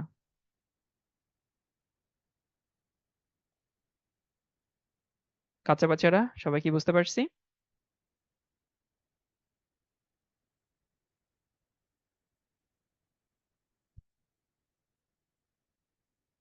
ওকে, তো এইটুকুই ছিল আমাদের আজকের ক্লাস। আমি জানি এই ক্লাসটুকু বই না পড়লেও হবে। সবাই জাস্ট খাতাটুকু দেখে এসো, বয়েল আর চার্লস। আগামী ক্লাস থেকে হচ্ছে আমরা বয়েল চার্লস, সমন্বিত সূত্র এবং বাকি অংশটুকু দেখব। আর এই এই এখন ক্লাসগুলো একটু বড় বড় হবে, বাট জানি যে বড় ক্লাসগুলো হইলো এগুলো খুব বেশি নতুন তথ্য মাথায় নিতে হয় না আর কি। মানে এমন না যে ধরো, কখন আসলে আমাদের মাথায় ব্রেন ক্লাস নিতে চায় না, কারণ হচ্ছে যখন আমরা জিনিস বুঝতে চাই না। সেগুলো আসলে ছোট, তো এই জন্য হতেছে একটু বেশি বেশি আমরা নিচ্ছি। তো ঠিক আছে ভাইয়া, আগামী ক্লাসে দেখা হবে ইনশাল্লাহ। আল্লাহ হাফেজ সবাইকে।